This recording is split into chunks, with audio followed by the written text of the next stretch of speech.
All right, and welcome to another episode of the Jumping the Rail podcast here on the JTR Podcast Network. This is Mark Rebin coming to you from the Noodles position in Champaign, Illinois, joined as always by my buddy Minderz. And, Very nice. I just noticed the corner. yes, had to be done. I didn't want to do the 10 bells for Ozzy because he wasn't in wrestling. He didn't wrestle. Rock and roll forever!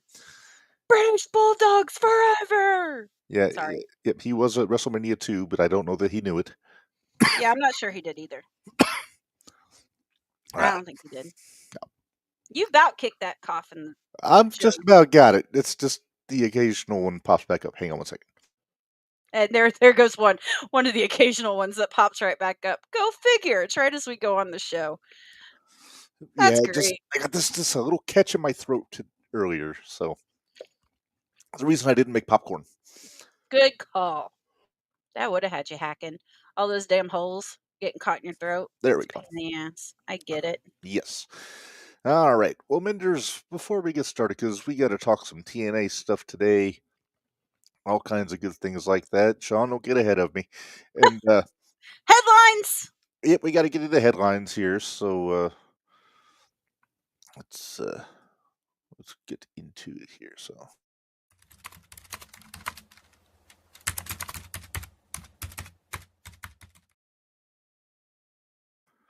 All right, it is time for headlines. We got 5 of them today from everywhere. Okay. All right, bring them on. All right, first one. The it's just bad luck. Interim Ring of Honor Women's Television Champion Mina Shirakawa apparently has a broken hand or broken wrist after All In. So I guess they're going to go for an interim Women's Television Champion. Okay, whatever. I guess she took the O-face wrong from Athena. Ah. I didn't catch it when I watched the show. I didn't either, so I guess I got to go back and watch it. Nah, I don't need to waste another 7 hours of my life. No. Nah. All right. Well, let's Actually, was that pre-show? No, that was the Casino Gauntlet. Oh, that's right. That was the long one. The long one. Well, the whole show was the long one. But 8 hours. Yeah. All right. Next on the list here, Kevin Owens on the 18th underwent successful neck surgery. So that's Sweet. a good thing. We still don't know if or when he will be back in the ring, but at this point, it doesn't matter. As long as he can walk and hold his kids, I'm cool. Mm-hmm. Pretty much. That's about where I'm at on that one. I'm with you because he's done just about everything. So he really has. He deserves all of his flowers, and yes. Even if you probably throw them at the fans, they give it to him. Or I tried to shove him down Sami Zayn's neck, but no. Maybe. Or Cody. Depends on if they're getting along right now. That's true. No, probably Randy, actually, if you want to get technical. Maybe. Yeah, because they didn't get their match, did they? Nope. They never did, because they were supposed to get it at WrestleMania. Yep. All right, moving on. Well, Sean tried to stooge it off in the comments, Minderz. Elena Black announced that she is taking a break from professional wrestling to focus on her mental health. There is nothing wrong with that. No, it does explain why she wasn't on the poster for the 01 show in Berwyn coming up. It does. It does, because we were wondering about that. Yeah, she was supposed to be on the GCW show in Coney Island this weekend, but she wasn't there. Nope. It was supposed to be her and Priscilla Kelly. I got to get used to not calling her by your WWE name. Against the Koger brothers, that wound up being Priscilla and Minderz and Tremont in a trio against Vandal 48, which is the Kogers and Christian Napier. Then I must have stopped on that match because I don't remember seeing Tremont. He came out later. Like it started as a tag. I was thinking it was a tag because I thought it was just Otis and Atticus. It started as Otis and Atticus, but then Napier started interfering, so Tremont came out. Gotcha. I don't think you need to worry about Elena making a living because I'm going to take a wild guess that her OnlyFans is paying the bills at this point. Oh, I'm sure it probably is. But yeah, it sounds like anything like Mandy Rose's. I'm sure it's fine. She did put out a statement here. I'll just read it. She says, quote, I originally had a 10-minute long video explaining where my head's at, and maybe eventually I'll post it, but seems unnecessary for now. I'll keep it short, but I'm going to be taking a break from wrestling for the foreseeable future. It's no longer good for my mental health, and I'll never know if that love for it I once had will return if I don't step away. I'm going to take the rest of the year to take care of me and go from there. Apologize to the fans and promoters who are looking forward to blah, blah, yada, yada. I hope you can understand. To my supporters, thank you. So, totally understand. Yeah. I mean, I get it. I totally get it. Sure. Especially, I mean, so our mental health has been lately. Yeah. And that's just us being normal people, let alone. Well, we're always still normal. I know we're still normal. I said that's us being well. Yeah. We're not professional wrestlers. How's that? We true. don't have to deal with all the bull crap on social media that's telling us that we're bad people and blah blah blah. Get my point? Okay, good. Yes. I got a message from the wife. She said, I just now realized Gigi Dolan is Priscilla Kelly. I was thinking, oh wow, she looks like Gigi Dolan, she says. Go figure. All right. That must not have been the group chat. My phone didn't go off. It was. Oh, it was? Oh. It was in the group chat. Next up here, going to Slammiversary, first things first, the Hardys won the TNA Tag Team Championships in the ladder match. And then immediately afterwards... We'll talk about that later, don't worry. Yeah, but immediately after that, Bully Ray came out and on behalf of his brother challenged them for a match at Bound for Glory, one last match between the Hardys and the Dudleys. Are we giving our opinions on this later? We will, yeah. We're going to get into Slammiversary. Yeah, I know, but are we giving our opinions on this specific thing right now, or are we going to do it later? We can touch on it a little bit here, but then... yeah, I don't want to because it's going to take me more than just a touch. Yeah. I will say, people were asking where Devon was. I guess he had a family matter that needed his attention, so that's why he wasn't in the building for that. But makes sense. Bowie said on Busted Open that he had talked to Devon earlier in the day, and they agreed on what was going to happen. So sweet. So it's not like Devon was watching at home and then found out he was going to be in a tag match and said, "Oh, what did you just do?" Yeah, yeah. What? Apparently, on Chris Van Vliet, Devon said that the Hardys are the only guys he trusts to have his last match with. That makes sense. Yeah, that makes sense. Edge and Christian would qualify also, but who? What? Huh? Edge and Christian. Oh yeah, but not that's not happening right now. And it may. Who knows? You never know. Yeah. All right. Then the last one, women's championship match at Slammiversary. JC Jane won the TNA Knockouts Championship to go along with her NXT Women's Championship. And we're going to talk about that more when we get into Slammiversary also. Oh, yeah. I've got a lot to say about that one. Uh-huh. I got a lot to say. I will say she surprised a lot of people with that. Oh, I know she did. She surprised both of us. We both picked wrong. We both picked Masha. I think that's partly because we wanted Jordan and Masha, but... Well, yeah. Oh, boy. I wonder because I don't know that they had anybody lined up for Masha after this, like ready to go. You know who I would have liked to have seen?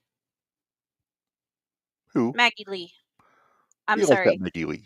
I do like Maggie Lee. Actually, I've seen them go at it before. It was really good. They did it Dreamwave. Mm-hmm. It was a really good match.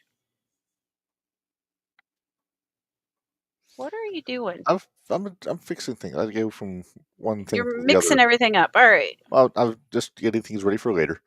Okay. All right. Well, Minderz, that's our headline. So, what do you say we move on? And we're going to check your brain.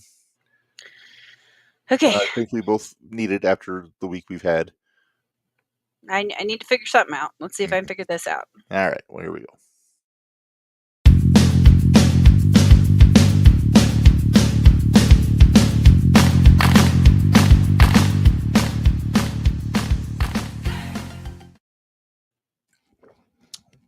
All right, it is time for Name That Wrestler. Minderz, you know how this works. Picture, guess, show, etc. Picture, guess. Got it. Okay, let's do this. All right, it is a color photo of a semi-regular current wrestler. Okay. I'm not talking about their digestive situation. Well, I hope. Okay. All right. All right, you ready? I'm ready. Bring it on. Okay. Yeah, I'm... Clue? Picture him with no hair.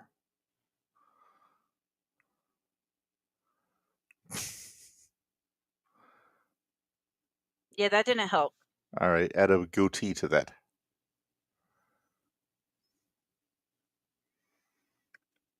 Now picture him with Jimmy Hart. With Jimmy Hart? One more. Multiple world championships.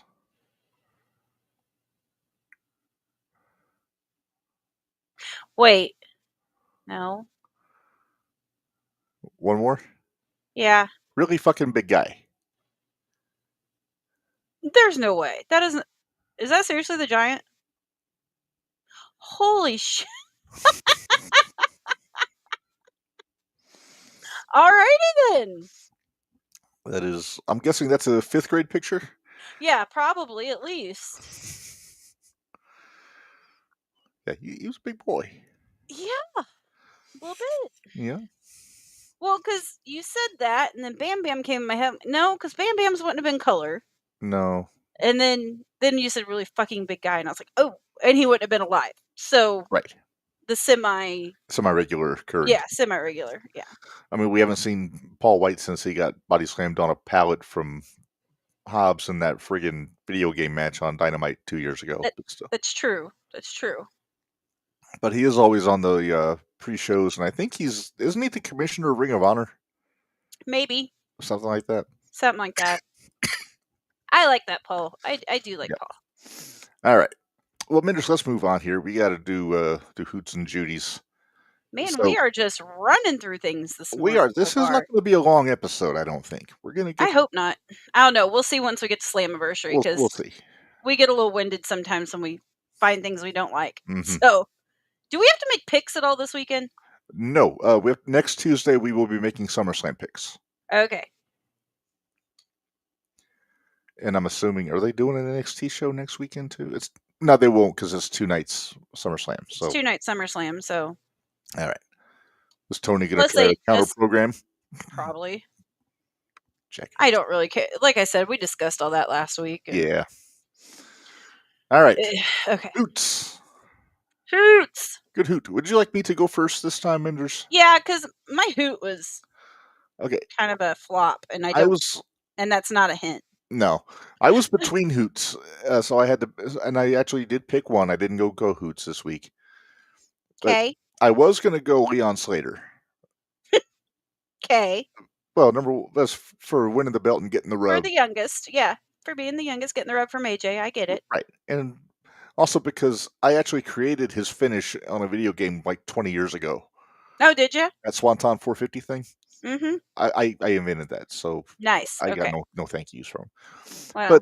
But I'm gonna go with a guy. I wasn't gonna do it until I saw him last night.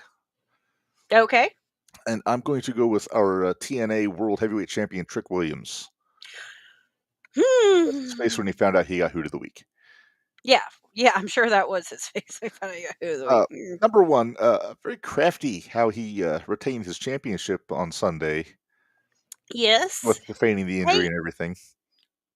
It worked. Yeah. What do you always say, Minderz? If you ain't cheating, you ain't trying. If you ain't cheating, you ain't trying. So. But he wasn't cheating. So. Well, but then he came out last night during the commercial on Raw. And he cut the promo with Vic Joseph on The Undertaker. I don't know if Trick really wants to be messing with Taker. I'm just saying. It makes me want to go back and watch NXT after we're done. Right? Because, Scott says, I thought Minderz Hoot might be from the independent scene. I know there's a guy on the indies who you could have gone with for Hoot. Yeah, there is. But I didn't. Exactly. We'll talk about that tomorrow. Forget Paid Show. We're saving that for Shootout. Yeah, we're saving that for Shootout. But yeah, Trick cut it. Probably one of the best promos I've seen him have. Yeah. But he was calling out a legend, and I'm not sure how smart that is. We'll see. I guess we'll see tonight. Yeah, we will see. But he had some good lines in that promo, though. He did have some good lines in that promo. He had some very brave lines in that promo. He did everything but say he was going to beat his old ass. Right. Yeah, basically. Basically. Yes. Minderz, your hoot. Well, my hoot is actually from TNA. Aye. And, I chuckled because you said Leon Slater. Mm-hmm. And I'm actually going to go with Moose. So Moose is my hoot of the week. Oh, that Moose. Had it not been for Moose, I'm not sure Leon Slater would be walking today. He'd be dead. I'm just saying. You are not wrong. Anybody else in that? Sean says Mike Santana should have won. We will get into that more here in a few minutes when we get into Slammiversary, but I have thoughts. Believe me, that was my pick. Believe me. All right. Yeah, I was way off on the TNA pick, so I'm just going to say it now. Yeah, from the sounds of it, Moose is taking a little bit of time away. He's got to heal up some nagging injuries. Hey, he deserved it, because what was it? We saw him at Squared Circle. Mm-hmm. And he wrestled Square Circle. He looked sore. Yeah, and then he turned around and there was a TNA match the next night. Yeah. So, it's like, dude, more power to you. You deserve a break. You deserve a break. Moose is very popular and very successful, but still, I think, a little underrated. Yeah. I think he's very underrated, but what do you do? Yep. All right. Well, let's move on to our Judies here. And I will go first. Okay. Because I only had one. You had two. I had two. I had co-Judies. And I'm going to throw out, just because she was such a surprise, I'm going JC Jane for my Judy. I figured I don't think anybody had her winning. No, we didn't. And I think she kicked that transitional champion tag right in the face on Sunday. Yeah. Because now she's at least going to hold that TNA belt through until October. I don't know when she's going to drop that NXT title. They won't make her defend it any sooner than that? Well, they could, but we'll get into that more when we talk about the pay-per-view. Okay. Because I know there's Bound for Glory, but is there another NXT one that's coming up is my question. Well, they probably have her defending the NXT title at the NXT show. That's the perils of being a double champion. That's true. No, it's true. But we'll get into more of that stuff when we talk about Slammiversary, though. All right, we'll get into that later. All right, Minderz, your Judy, por favor. My co-Judies? Two Judies. My co-Judies.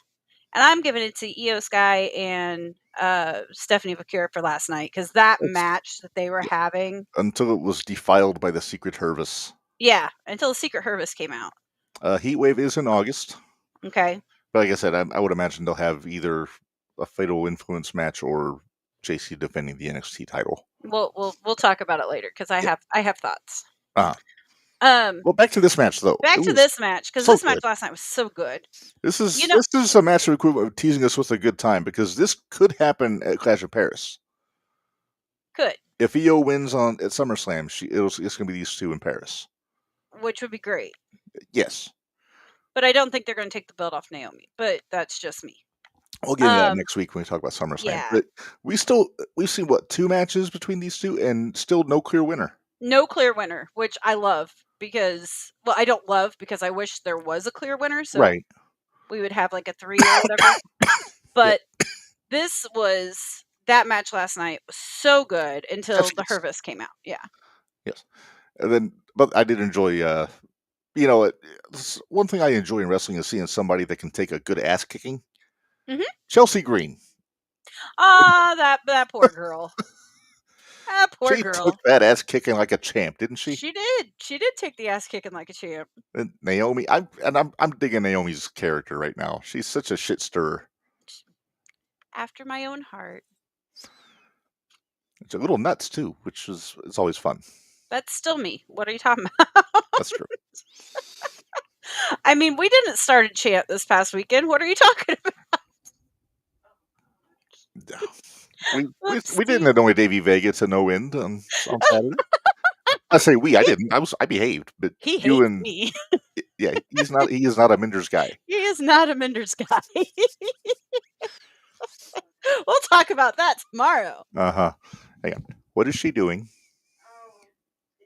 Uh-oh, the kitty cat must be doing something. Uh-oh. What's Pretty doing? It's always Pretty. It's Noodles. Oh, it's Noodles. Apparently, it's not what she's doing, it's what she smells like, which is... Oh. Pretty. Ew. Who knows what she got into? Maybe the cat box. I don't know. Oh, boy. All right. Dirty clothes, she says. So. Can we do Stooge? My hamper. All right, let's do Stooge, because Stooge there were a lot of options this week, I'm just saying. Yeah, but I had Stooge figured out, like, Wednesday. I think I need to update Mount Stooge more. I think you do, too. I think I need to add a second Stooge more on the bottom. Maybe. 4 on top, 4 on bottom. Maybe. There's some candidates. Because a lot of those Stooges at the top, we haven't picked a Stooges in a while. Well, Tony, but... We picked Tony, we picked Mercedes. And I think but it's still been a while. Max Caster can probably come off of Mount Stooge. Yeah, he can come off of Mount. He hasn't. He hasn't been on TV at this point. So he hasn't been on. Yeah. All right. Well, our Stooge, very well deserved Stoogehood for this fella. We talked about him a little bit last week, and he had to go and talk. He talks too much. He does talk too much. He really does. But we are giving it to Bret Hart's favorite wrestler, Guillaume Goldberg. Billy Goldberg. Uh-huh. Because he went on the Ariel Helwani show, Minderz. And I'm a fan of the Ariel Helwani show. I listen to it. Oh, I love the Ariel Helwani show. And I'm going to see, where do I begin here? Because he complained about not being on a pay-per-view for his retirement match, even though he was in his hometown on primetime television. Which probably made it to more houses than pay-per-view. Pay-per-view. Probably. Yeah, Kevin, your man made Stooge of the Week. Congratulations. He apologized for not selling Gunther's chops by saying he didn't think they hurt that much. He thought they would hurt more, I think is what his exact words were. Okay, so he says that, and all I can think of is remember when CM Punk and Gunther had the house show? Uh-huh. And all of a sudden you see, like, CM Punk trying to tap out from the chops? Yes. Yeah. Yes. What else did he do? He said that the security guards didn't do enough to try to restrain his kid because his kid he could have run through them because he's a football player, something like that. He said Gage's fallback plan is wrestling. Oh. So basically, if football doesn't work, he's going to get into wrestling, which, exactly like his dad. He complained that he got cut off on his retirement speech, thinking that it was a rib or that WWE did it on purpose when it was probably NBC more than WWE doing it. Yeah, no kidding. I still think that's just the tip of the iceberg. You should go back and listen to that interview. I should. I should. It's probably I'll tell you, he pissed off Dave LaGreca, though, to no end. No. Believe it or not. But also, he pissed off everybody, pretty much. I might as well say who he didn't piss off. Yeah, that might save you some time. Right. Sean, don't get ahead of me. We'll get to it. So, you know how Nick Nemeth is one of the co-hosts on Busted Open? Yes. Well, he had thoughts. Okay. I have a quote. Well, an article here. I'm not going to read the whole thing, but it says Dolph Ziggler. I'll use his real name. Nick Nemeth didn't hold back when responding to Goldberg's recent controversial comments made during his WWE Sunday Night's Main Event appearance. Speaking on Busted Open Radio, Nemeth took a pointed shot at the Hall of Famer, calling out what he believes was an unnecessary display of ego. All right, here's the quote. Goldberg had the easiest opportunity, the simplest layup to walk away with grace, Nemeth says. All he had to do was stand there and say, "Thank you, everyone," and let the crowd give him that final moment. But instead, he made it all about himself. It wasn't about the legacy, the fans, or the countless people who helped build that ring every night. It became me, me, me. Nobody else worked. Nobody else showed up for me. Then the little subheading here, Nemeth's remarks shine light on the growing divide between wrestling legends and the current generation, a clash not of eras but of respect. And in a business built on giving back to the next man up, Nemeth made one thing clear. Goldberg's moment could have been humble. Instead, it became hollow. Nice. Okay. That's quite a bit of writing. But he's not the only one I have opinions from, Minderz. Oh, I'm sure it's not. I've got Bill Goldberg's bestest buddy in the world. What'd Bret Hart say? How'd you know? I was just guessing. Didn't Bret Hart say he was going to cut him off before his match even started? Oh, I don't know. So this quote came from the Calgary Clutch in Canada. Oh boy. Quote, I watched that interview Goldberg did with Ariel Helwani, and honestly, it didn't surprise me. That was one of the most pathetic attempts I've ever seen from a grown man trying to rewrite history. Bill Goldberg is one of the biggest babies I ever shared a locker room with. Always was. Always needed to be handled with kid gloves because his ego was bigger than his talent. Ow. Ouch. Lies, Minderz, so far? I haven't stopped you yet. No. All right, he continues. He's out there whining about getting 20 seconds with a mic after his so-called retirement match. Please. That guy's had more chances than he ever deserved. He damn near ended my career with a kick he had no business throwing, and I've never once heard a genuine apology. Well, okay. I mean, I don't expect anything less coming from Bret Hart, in all honesty. But he continues, Minderz. Oh, geez. Okay. Yeah, he got a little bit here. Not once, because deep down he's never cared about this business, never respected it. He was handed everything and still thinks the world owes him something. To watch him get all emotional trying to paint himself as some victim now is insulting. He talks about honor and legacy like he ever earned either. Bill Goldberg is an ungrateful disgrace to this business, always has been. And the truth is, if he never laced up a pair of boots again, wrestling would be better off for it. So, Bret's a little spicy. Well, I mean, Bret's always been spicy when it comes to good old Billy Goldberg. That's true. So, Bill really did leave a pretty sour taste in a lot of people's mouths. He did, and you know what, though? I mean, I guess I kind of get it, although I feel like it's the same taste that some of the talent is leaving in Legends' mouths right now. Mm-hmm. Because, well, who was it we were talking? Or no, it was actually Johnny Swinger had said on one of his, when I was doing my research for when we were having him on, he had actually said that, the guys now don't know what it was like when they were coming up through the business. Like now they've made it so much easier for them to get into the business. True. Like they don't have to do, I mean, they do, but it's not so much now who you know, it's how good are you to at least get a chance. Mm-hmm. And then it's who you know to get your foot in the right door. Right. So yeah. And I mean, think about it. Bill Goldberg. They found him, he was football, and they sent him to the power plant, and then all of his matches were less than a minute.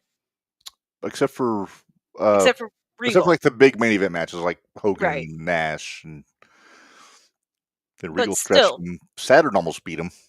Well, not almost beat him, but he stretched him before he did the favors because he's a pro. Right. But yeah, Goldberg has always left kind of a weird taste in people's mouths as far as wrestling goes. Yeah. So yeah, it's just he really just kind of just put his foot in his mouth. Yeah. In general. Yeah, I'm gonna go back and watch that with Ariel because now I'm interested. Yeah. I'm real interested now. Mm-hmm. Well, Minderz, before we do that, I think you watched LFG this weekend.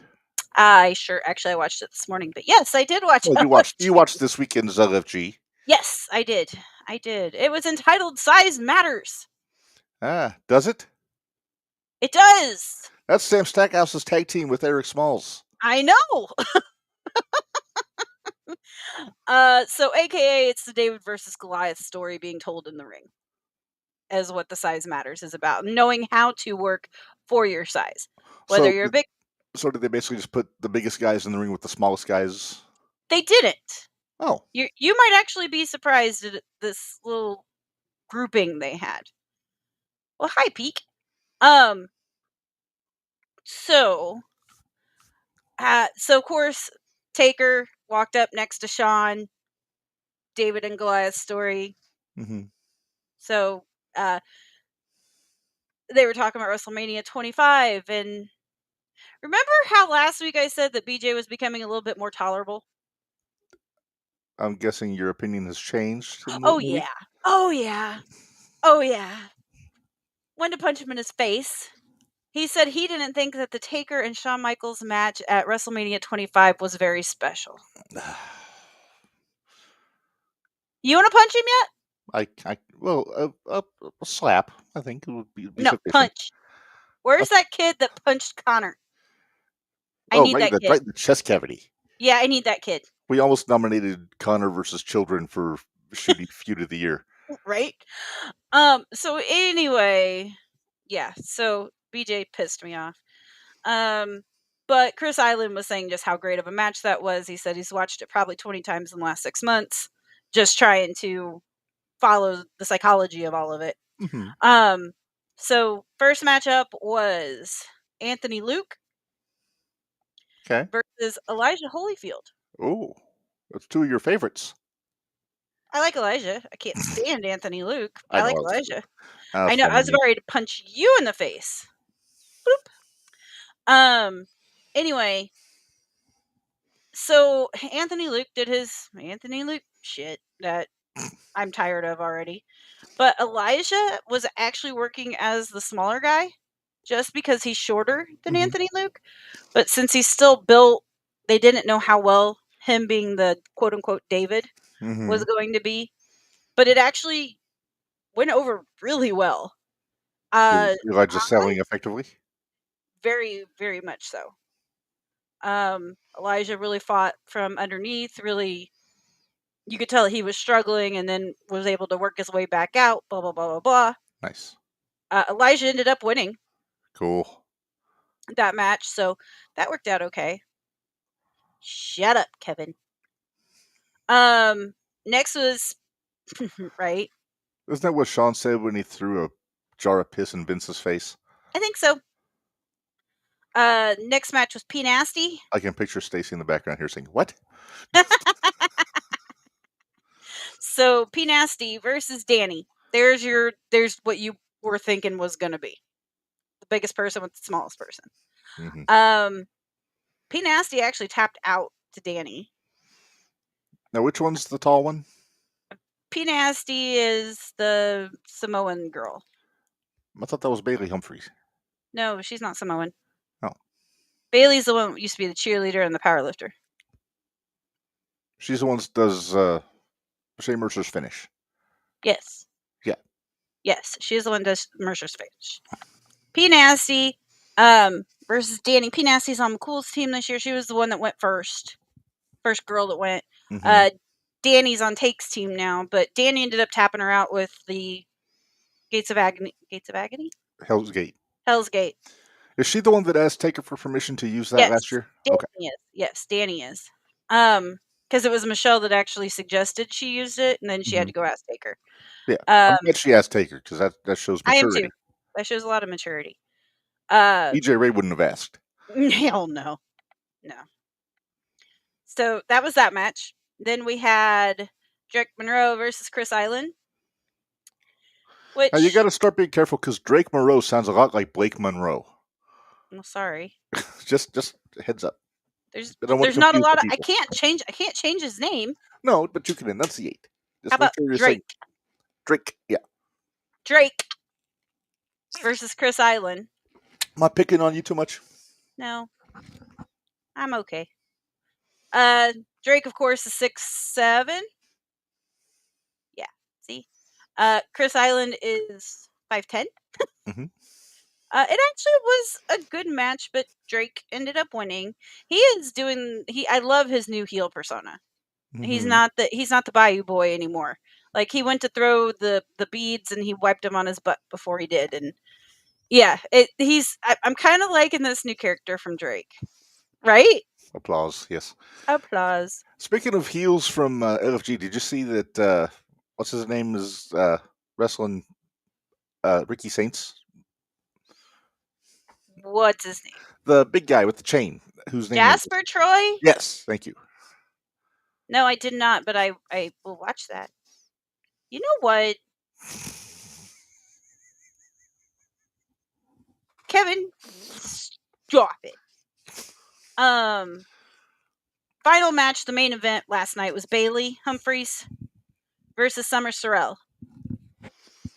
This match I enjoyed it more than any of the other matches.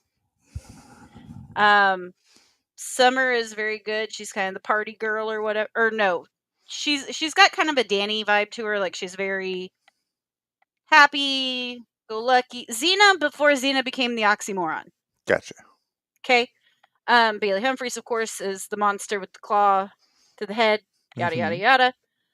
Bailey ended up, and she has Shane Mercer's finish, and then but Bailey Humphries won that match, huh? Bailey won that match. However, so our points this week. P Nasty got the point for Michelle McCool. So Michelle is on the board finally. She got a point. Well done. And then for the guys, the point actually went to Elijah Holyfield. I was hoping after the recap that's where they would go. Yep. So Elijah got the point for that. So now we've got Booker at 3 points. We got Take at 2 points. We got Bubba at 2 points. And we got Michelle at 1 point. So this is a lot closer than it was for last season. Mm-hmm. But that's pretty much all that happened. And I didn't get to see a show of what happens next week. I'm still waiting to see where this backfight or backlot brawl happens, where whoever gets pissed off at whoever that they keep teasing, and I want to see it. But cool. All right. Well, before we get into Slammiversary, our buddy Corny had opinions about a certain robust country singer who may or may not have a match at SummerSlam. He doesn't. Okay, I got it. We listened to that on the way to the MVW show Sunday. Mom's response: he doesn't like him, does he? He doesn't like anybody, to be fair, but no, but he really didn't like me. So I'm going to throw the question to you here, because when RVD came out, he said that he finds the celebrity involvement to be disrespectful, which I can see where he's coming from. But my general opinion, as long as they put the work in, if they put the work in, right. I'm okay with it. But But my question is, and I put it, so I don't think I sent you the actual format this week, but no, you didn't. It just says, my note says Jelly Roll : good idea. He's at SummerSlam, correct? Yeah. Here's my main question. Okay.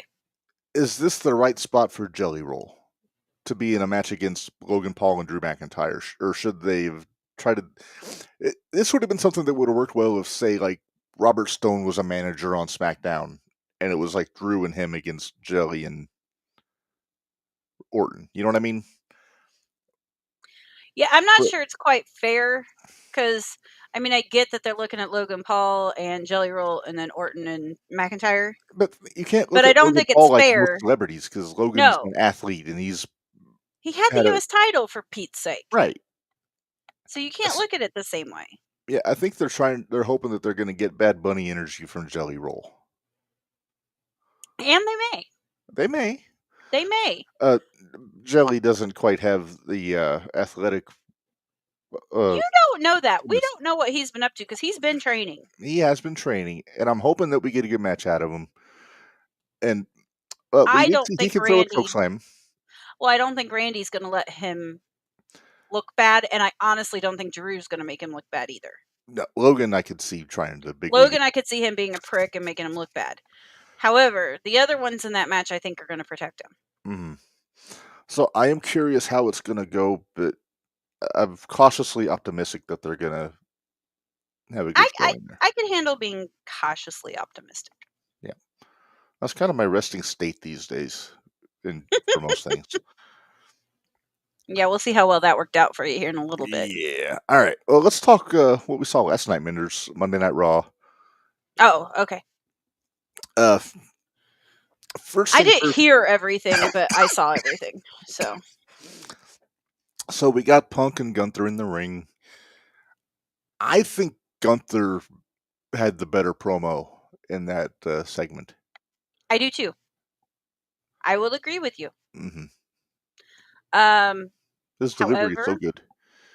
But I mean, But then again, I mean, we're talking Punk. Punk's so was I good mean, too. Yeah, I mean, I'm not going to complain. Anytime I get to hear Punk talk, that's fine by me too. Mm-hmm. I think they're going to have a very good match at SummerSlam. Yeah. Yeah. And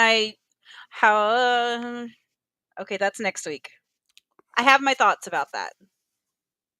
I have my thoughts. About SummerSlam? Gunther and Punk, yep.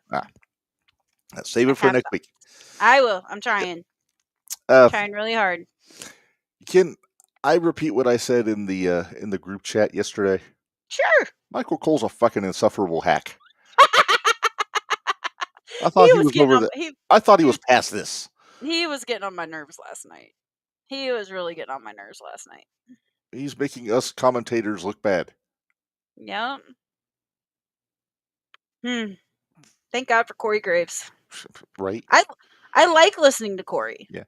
I don't know if you read, apparently Pat McAfee is taking a break for mental health reasons also. I guess I knew you said that. He was like mentally exhausted, I think it was his words. Well, I mean, look at all he's doing. That makes sense. So take the time off. Enjoy it. Why not? Yeah, he's got little ones. He's got college football coming up anyway. So right, exactly. So he needs a break before college football is what it is. Yeah. So that's just a little aside there because Corey Graves is still probably the best color guy they have.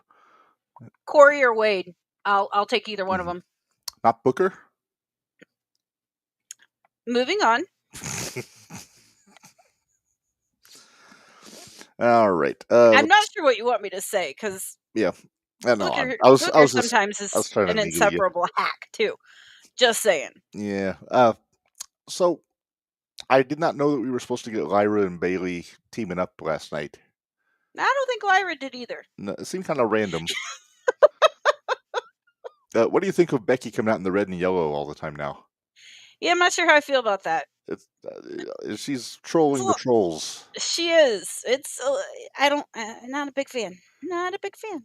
At least it's more red than yellow. That's true. That's true. I do like Raquel and Roxy teaming. They're getting, I think, more chemistry. Yes, and it is still the whole Liv Raquel vibes. I can compare Roxy to Liv very easily. Oh, I agree. Size, moveset. Mm-hmm. I think Roxy's a little bit better, but don't tell Liv I said that. In ring, yes. Personality-wise, I think Liv still has her. Yeah, but... Well, that's with experience, though. Roxy's getting there. She is getting there. And Kevin has a point. Booker should have been gone a long time ago. He should be training. Stick in the training. He should be in the PC training, guys. Yes. Yes, I will agree with that. Mm-hmm. But yeah, they need him off television. As we both groan into the microphone. Those poor people listening to the audio version only. Overall, I did like the tag match. They had good psychology to it. Bailey and Lyra doing the whole can they coexist thing, and then Becky screwing over Lyra. But I don't think anybody had any delusions that Judgment Day is losing those titles in that match. No. And apparently, Kevin, it does happen once in a blue moon. Every now and then. Once in a blue moon. Every now and then she can be agreeable. What did you think of AJ Styles last night? Hilarious. I thought that was great. All right. Which one was better? The valet, the janitor, or the doctor? I like the doctor. The doctor was probably my favorite. It's something that Bishop Dyer pointed out this morning. He's like, we found out that AJ was the doctor at the same time Dominic did. Right, exactly. Because his face was classic. I was like, yeah. Yep. So good. I did like when AJ was the janitor when he was trying to keep New Day from falling. Right. I gotta say, I'm surprised LWO won the number. That one shocked me. But the more I thought about it, the more it made sense. Go on. Judgment Day are heels. Yes. New Day are heels. New Day are heels. And American Academy was it are heels. The Creeds. Okay. They're heels. Mm-hmm. LWO is the only group that's not a heel. That's true. And it's a Raw match. It's not for SummerSlam. Right. Exactly. So I can. So that makes sense then. Makes sense to me. Speaking of the creeds, I got a compliment. So what? Kevin is being mean. So it's a Christmas miracle that I agreed with him. It's not even Christmas. Christmas in July. Christmas in July. Speaking of the creeds, I gotta applaud Jack Vaughn's Spanish. Right? I'm sorry, El Grande Americano's Spanish. Right? Uh-huh. Yeah. Still don't think it's Jack, but okay. I'll let you keep believing it. I've never seen El Grande and Jack Vaughn in the same building. That's true.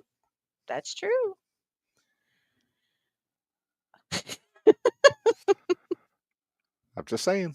Is it makeup covering? Is that what you decided it was? Makeup covering up the tattoo on his chest? There's some sort of cover up there. Okay. But and Jack oiled up a little bit. Shaved a little bit. Yeah. All right. Can't see the mustache under the hood. I know. That was the first thing I was checking, was to see if he could keep it hidden under the hood, but he can. Yeah, and I think they're trying too hard to convince everybody that it's Ludwig Kaiser. Oh, okay. So you don't think it's Ludwig? I don't know. I think it's clearly Jack Vaughn. Clearly, Jack Vaughn has the talent to speak Spanish in a German accent. No, I'm sure he does. I'm not saying that he doesn't. Have you told Jack that I haven't yet.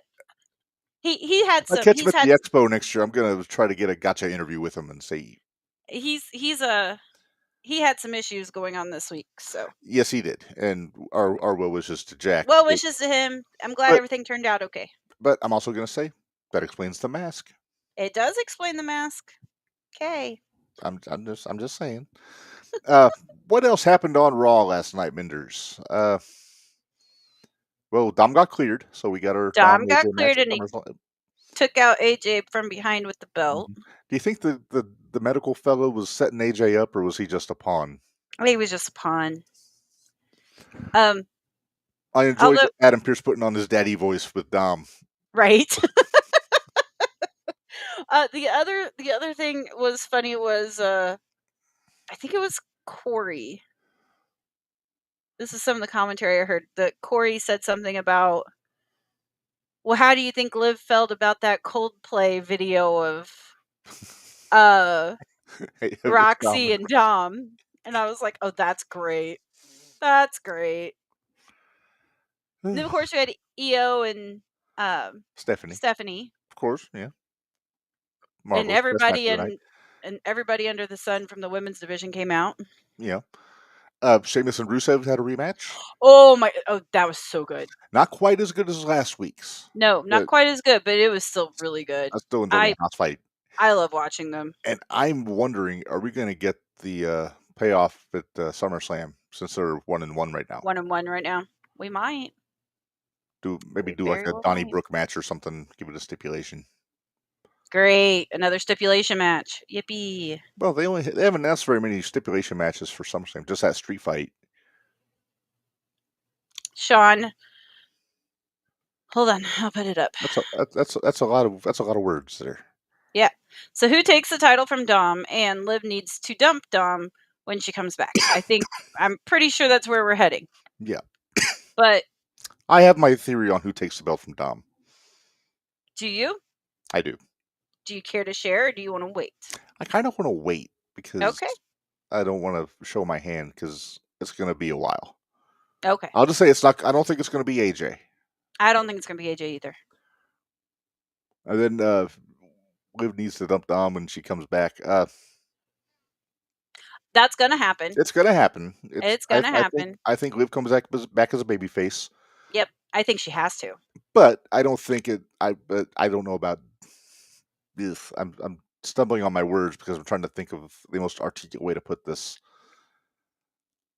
Yes. I think there's more to the strategery from Finn Balor than he's letting on. Oh, I think there is too.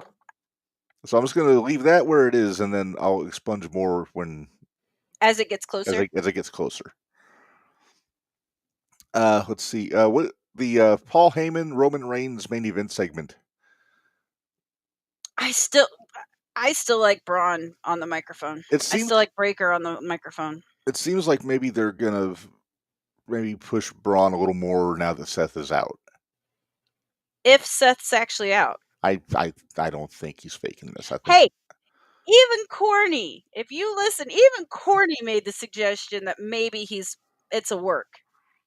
I don't think he did in so many words because I listened to Corny. I swore he did. That he thought it was a work.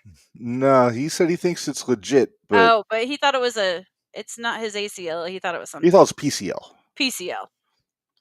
I remember he also that too. suggested that they bring back the old Jimmy Hart, Jerry Lawler angle where when Lawler broke his leg and Jimmy dumped him for Jimmy Valiant. Well, that's kind of what started happening. But they haven't done it in so many words because Jimmy Valiant wasn't with Jimmy Hart at the time. Jimmy brought Jimmy Valiant in. Yeah. In this case, Paul already had Braun. That's true. But yeah, I do like Braun on the microphone. I like Breaker on the microphone. It seemed like although he's starting to get Dom heat. Not really, because the fans are still barking at him. That's true. I think it took him a minute or two to kind of get up to speed on his promo last night.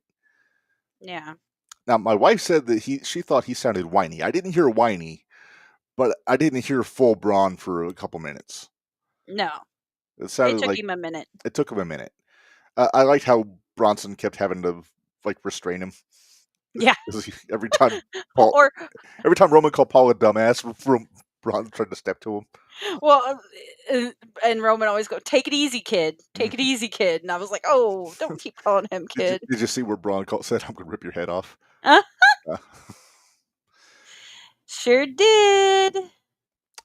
So it does look like we're going to be getting a tag match at the pay-per-view. They haven't made it official yet, but all signs are pointing to Jay and Roman against the Bronze. Yep. The Bronze. Well, they don't have an official name for their tag team. I know. Well, I thought they did. I thought they came up with something. It was something. I forget. It seemed like they were building to something. Yeah. So I'm like you. I'm going to be what did you say? Optimistic. Cautiously optimistic. Yeah. I'm more behind Paul with these guys than a lot of people are that say this it's not working, but I think it's working. They're saying Braun and Bronson without Seth isn't working. It's only been a week. Yeah, give them time. People have the attention span of a gnat these days in wrestling fanhood. They want everything right away. It's the thing that's killing AEW. It is.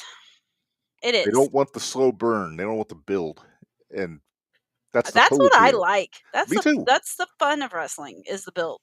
Well, shoot, did these people all forget the Bloodline story? How long it took to get to Cody and Roman? And 4 years, 3 years, 4 years. Yeah, 2 years, 3 years with Cody, 4 or 5 overall. Right. But anyway, so yeah, Raw was a good show last night.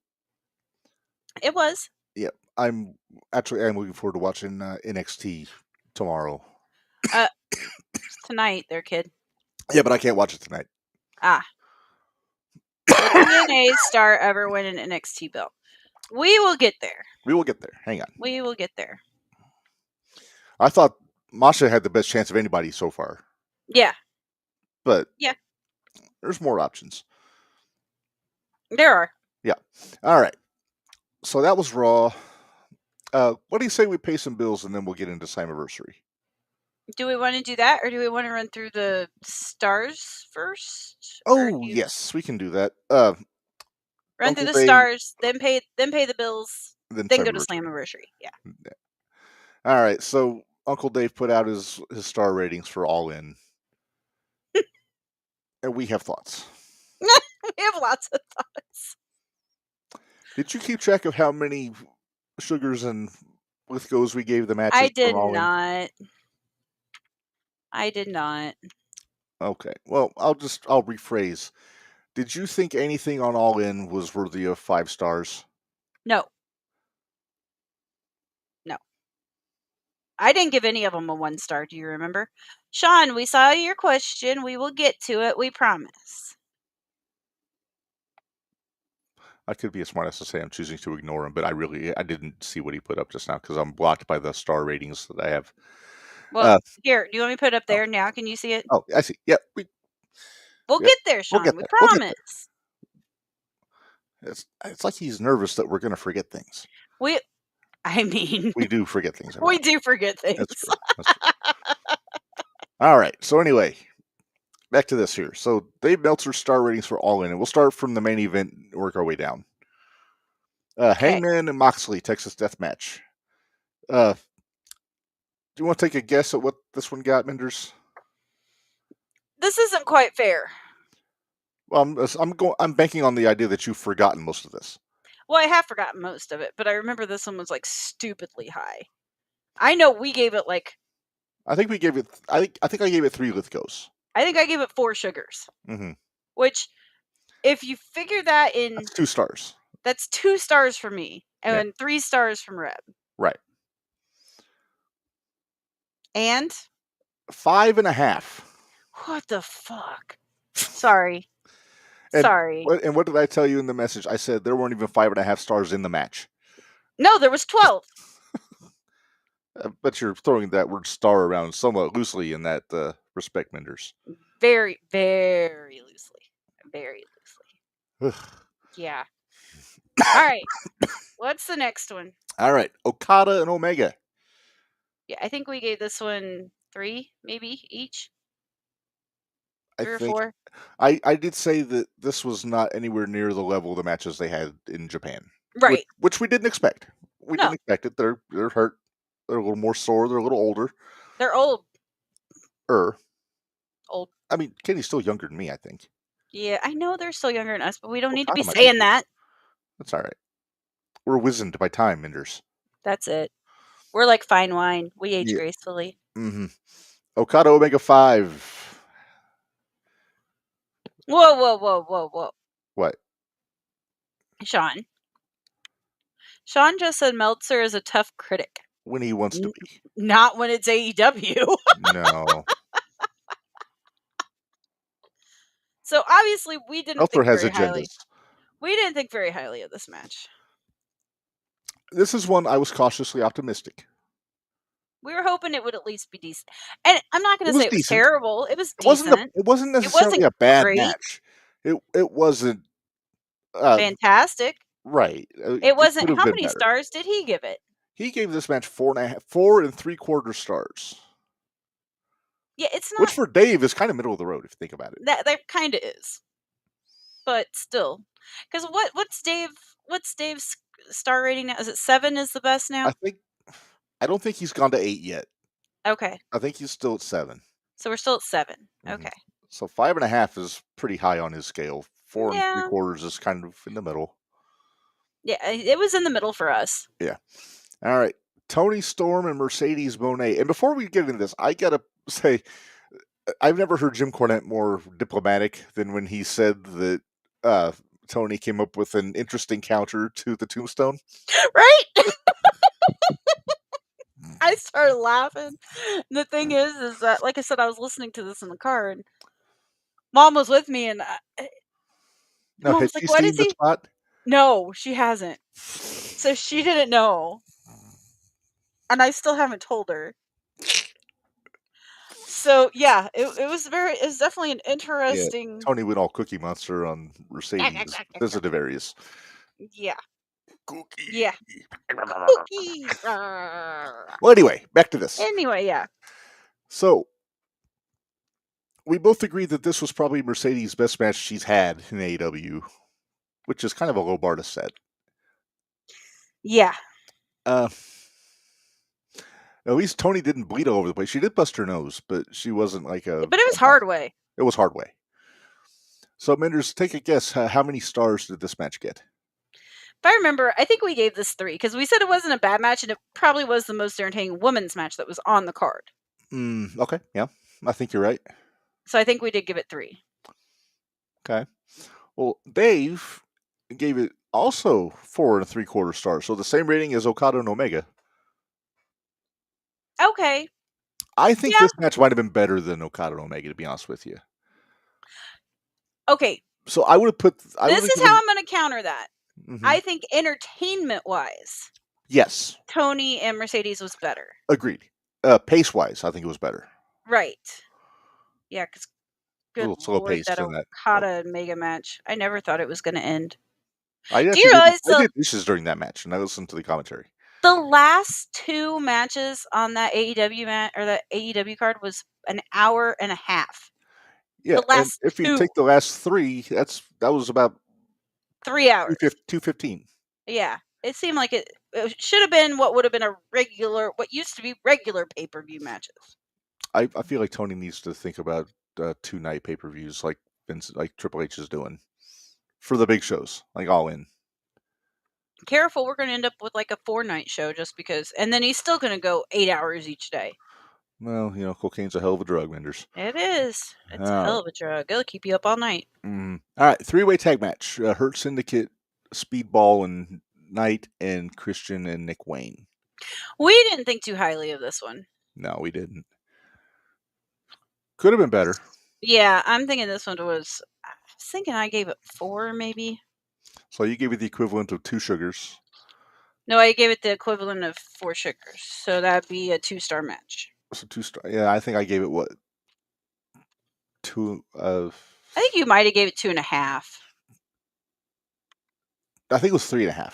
Or 3.5. 3.5, which is so not great. Dave gave it 4 stars.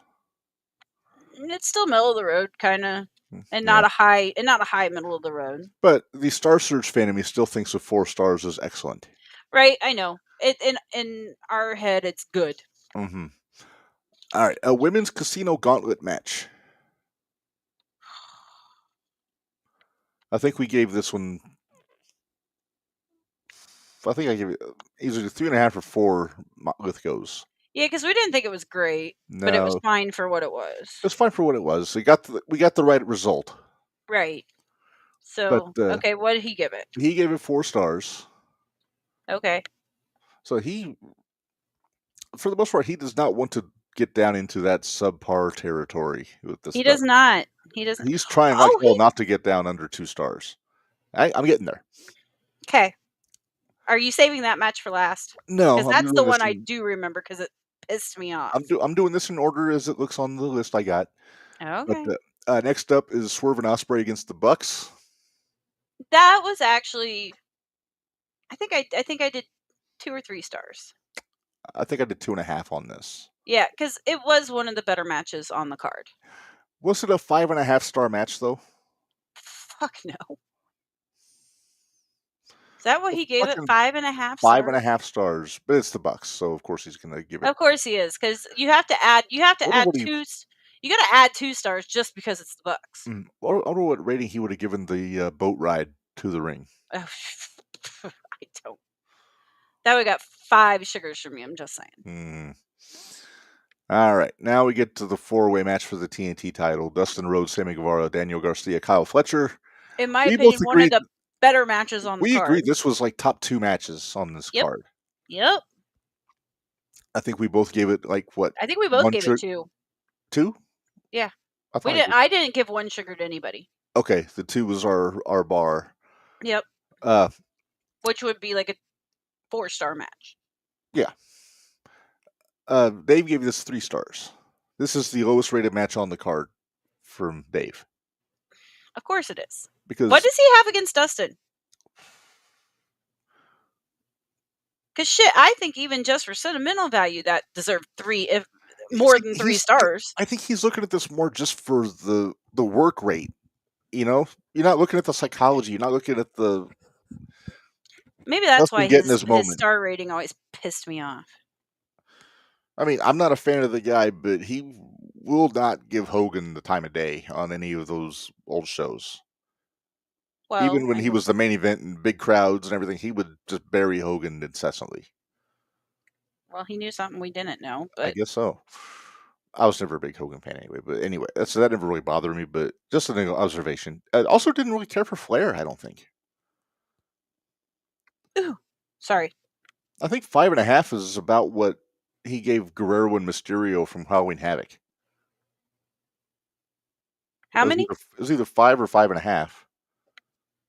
Okay. Okay. And that was way better than this tag match. Oh, yeah. Oh, yeah. All right. Men's Casino Gauntlet match. Right winner. Right winner took a Did long you time hear to get Corny talking about this one? He's like, all right, we got Mark, we've got MJF. All right, these two can work. And then, oh, for Pete's sakes. I just like here to talk about Mystico's music. Right?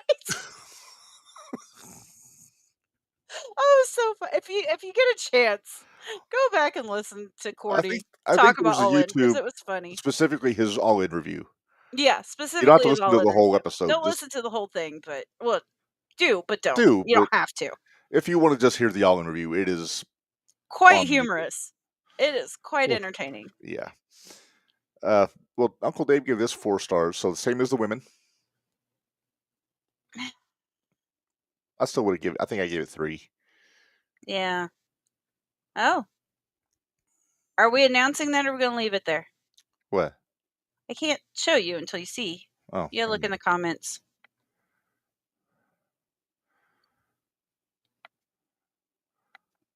Listen to the silence. That's fun.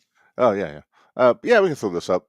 Sean just commented, Roman just issued a challenge to Braun and Bronson on Twitter, so looks like we're getting our tag match. Yep. All right. We got one last match on here because he didn't put the pre-show matches on here. Well, we didn't talk about the pre-show matches anyway. Exactly. So this still covers everything. And I should point out, this post came from a Twitter user called Drainmaker. Oh, you know who I miss? His handle at Drainbamager. Okay. So, I miss our buddy from Ireland. Yeah, where'd he go? I don't know. I miss him. Yes. All right.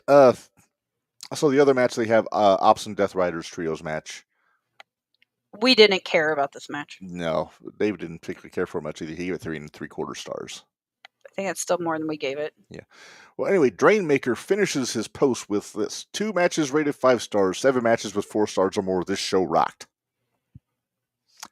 And with that being said, let's pay bills. Well, I'll say that I don't know that this show rocked. It was solid.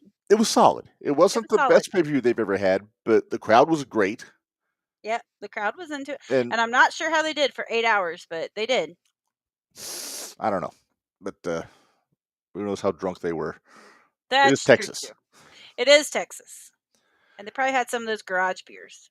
Yeah. Hey, maybe they had Great American Bash on their phones while they were watching All In. Maybe. But anyway, all right. Actually, they could have had Great American Bash, and then they could have watched Main Event. Main Event too. The main event of All In. Yep. Because Tony's an idiot. Uh-huh. All right, let's pay bills. Let's pay bills, and then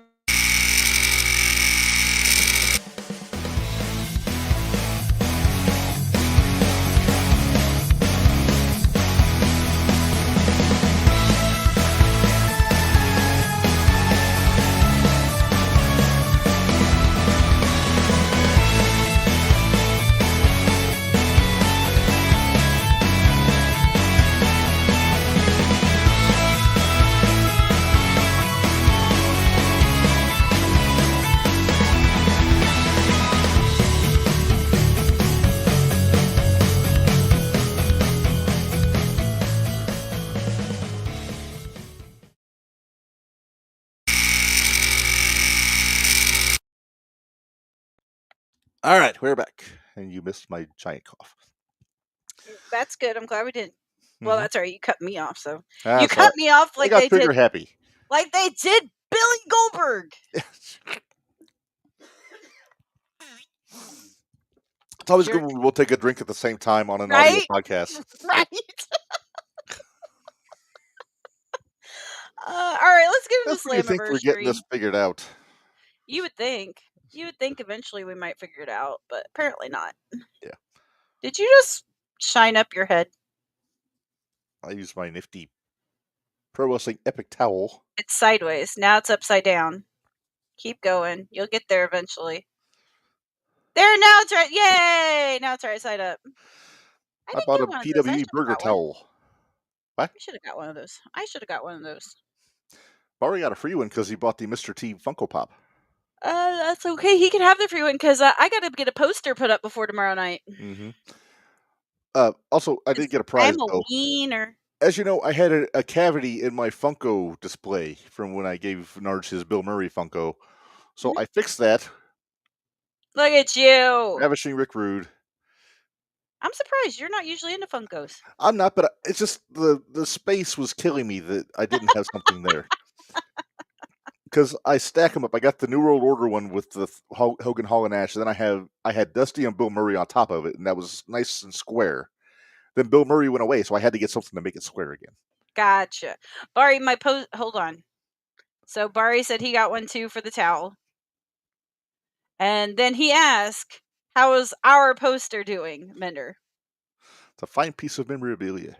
It is. It is on the floor right now in the podcast room, and I have weights sitting on each side so I can get it flat since it was rolled up. So very nice. And hopefully I'll have it up tomorrow. Because how often does Mindy win stuff at wrestling shows? I'm not going to go there, but more than a few. I just don't ever win a belt. No. All right. So let's get into Slammiversary, Minderz. It happened on Sunday. Right. The UBS Arena on Long Island. A lot of New York presence on this show.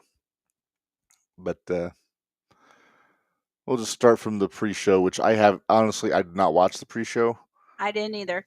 But I am going to throw this out here because hey, Barry, are you and AJ watching? Yes, no, maybe, possibly. It's going to pop them. You won't care. Mm-hmm. But one of the people that they showed that was at the show that night was one of the guys that we watch on 90 Day Fiancé. Oh, yeah, that guy. Tim. I love Tim. Couldn't pick him out of a police lineup, but that's all right. You know who he reminds me of, though? Who? He reminds me of Corey Graves without the tattoos. Right. Because at first I thought it was Corey. Hmm. And then I looked again, like, oh, no, I know who that is. Okay. Wow, who thought I would have said something about 90 Day Fiancé on our podcast? Sorry, everyone. It wouldn't have happened on my watch, but that's all right. Too late, already did. All right, so there were about 4 matches from the pre-show. I'll just run down the results. We won't get into analysis or anything, but the Elegance brand retained the Knockouts World Tag Team Championship over the Inspiration. We actually had picks on that one. We did. I think you picked the Inspiration. I did pick. The only reason I picked the Inspiration, though, and I remember saying this, is because I picked the Inspiration because you picked the Elegance brand. Right. So but I had a feeling the Elegance brand was going to win because I thought Maggie or M was going to interfere. And she did. She did. Apparently, just like I figured she would. Apparently, she put Ash's foot on the rope after a superplex. And then used the torch. Yeah. Yep. All right. So, let's see. Next up, Eric Young cut a promo on New York, and then he was interrupted by the Hometown Man for an impromptu match. Yay. And who won that? Oh, Hometown Man won. Hometown Man won. Got the Hometown Pop. Yep. Then we had the... I was gonna say, there's not much more we could say about that one. No, not really. Then we have our 6-man tag. It was Mance Warner, Jake Something, and Steve Macklin, which that was after a trio. Maybe I need to go back and watch that one. Well, anyway, they faced Josh Bishop, Zilla Fatu, and Enzo. Yeah, I think... Well... Do what? Your mic cut out. Which one of these is not like the others? Right? Did we need Enzo? I mean... Yeah. Really? Did we need Enzo? I don't think so. I don't either. Apparently there was a coexisting issue with the TNA team. And, Warner and Something were not getting along. No! I wonder why. I know, right? But Enzo, Zilla, and Bishop won.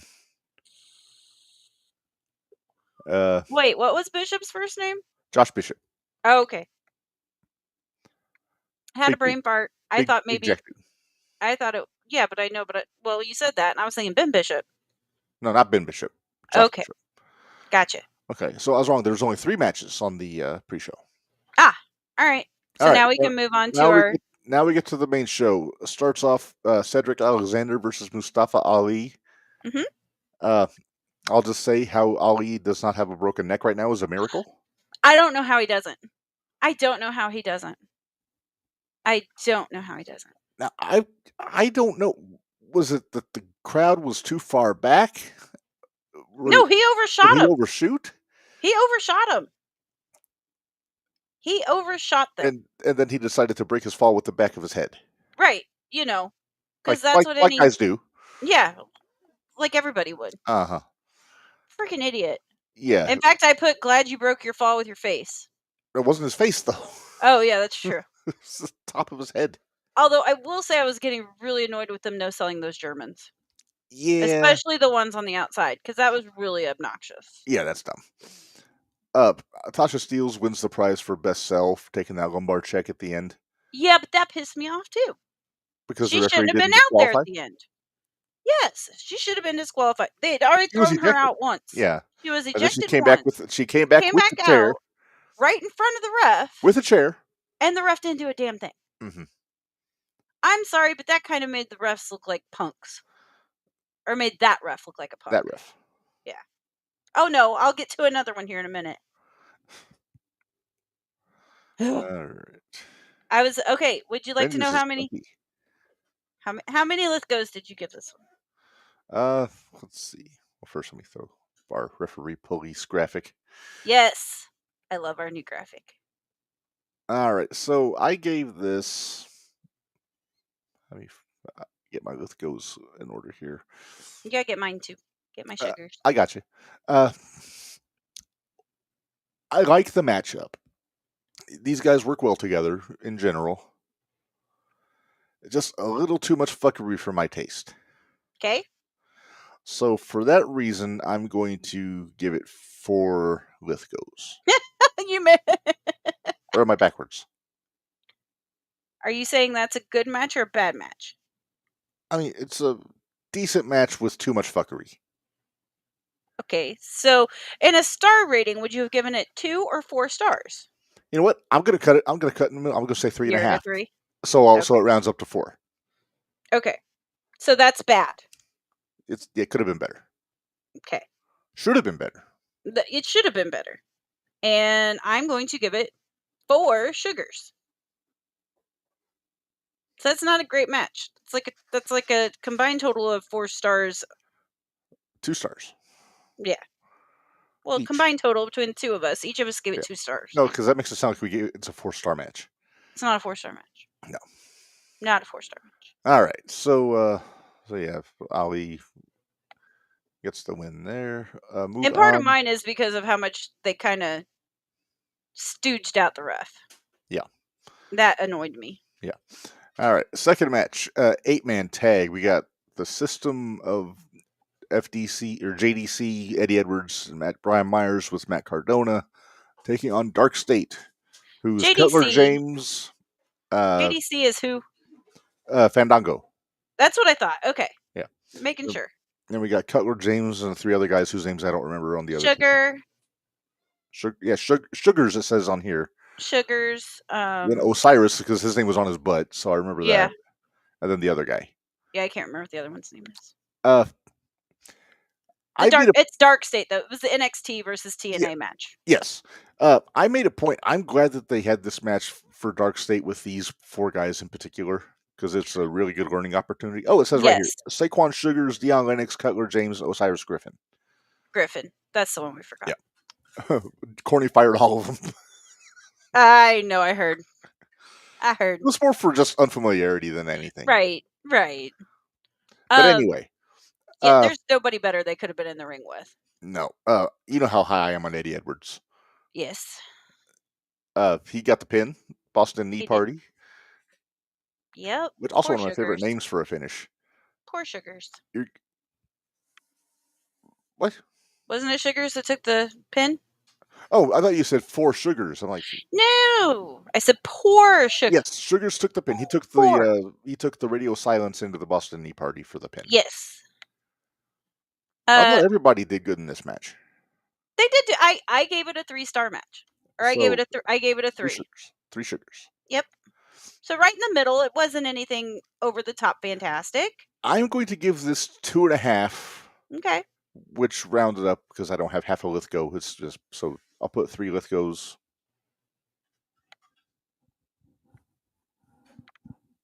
There you go. That's the way to lean your head. Yes, I'll figure it out eventually. But no, a really good match, in my opinion. Yeah, like I said, it was good. It just there wasn't a whole lot entertainment-wise for me. Like storyline-wise, there wasn't enough there for me to sink my teeth into it for it to be higher. In the weeks before the pay-per-view, Darkseid had been showing up and beating up Cardone in the system. So yeah. One thing I like that TNA does, Minderz, is they do the injury report. Yes. And, by the way, can we back up for just a second? Okay. You had actually picked Mustafa to win the Alexander match. Okay. And I had Cedric. And I'm pretty sure that was one that we split it because we weren't sure who was going to win. So you took one, I took the other. Okay.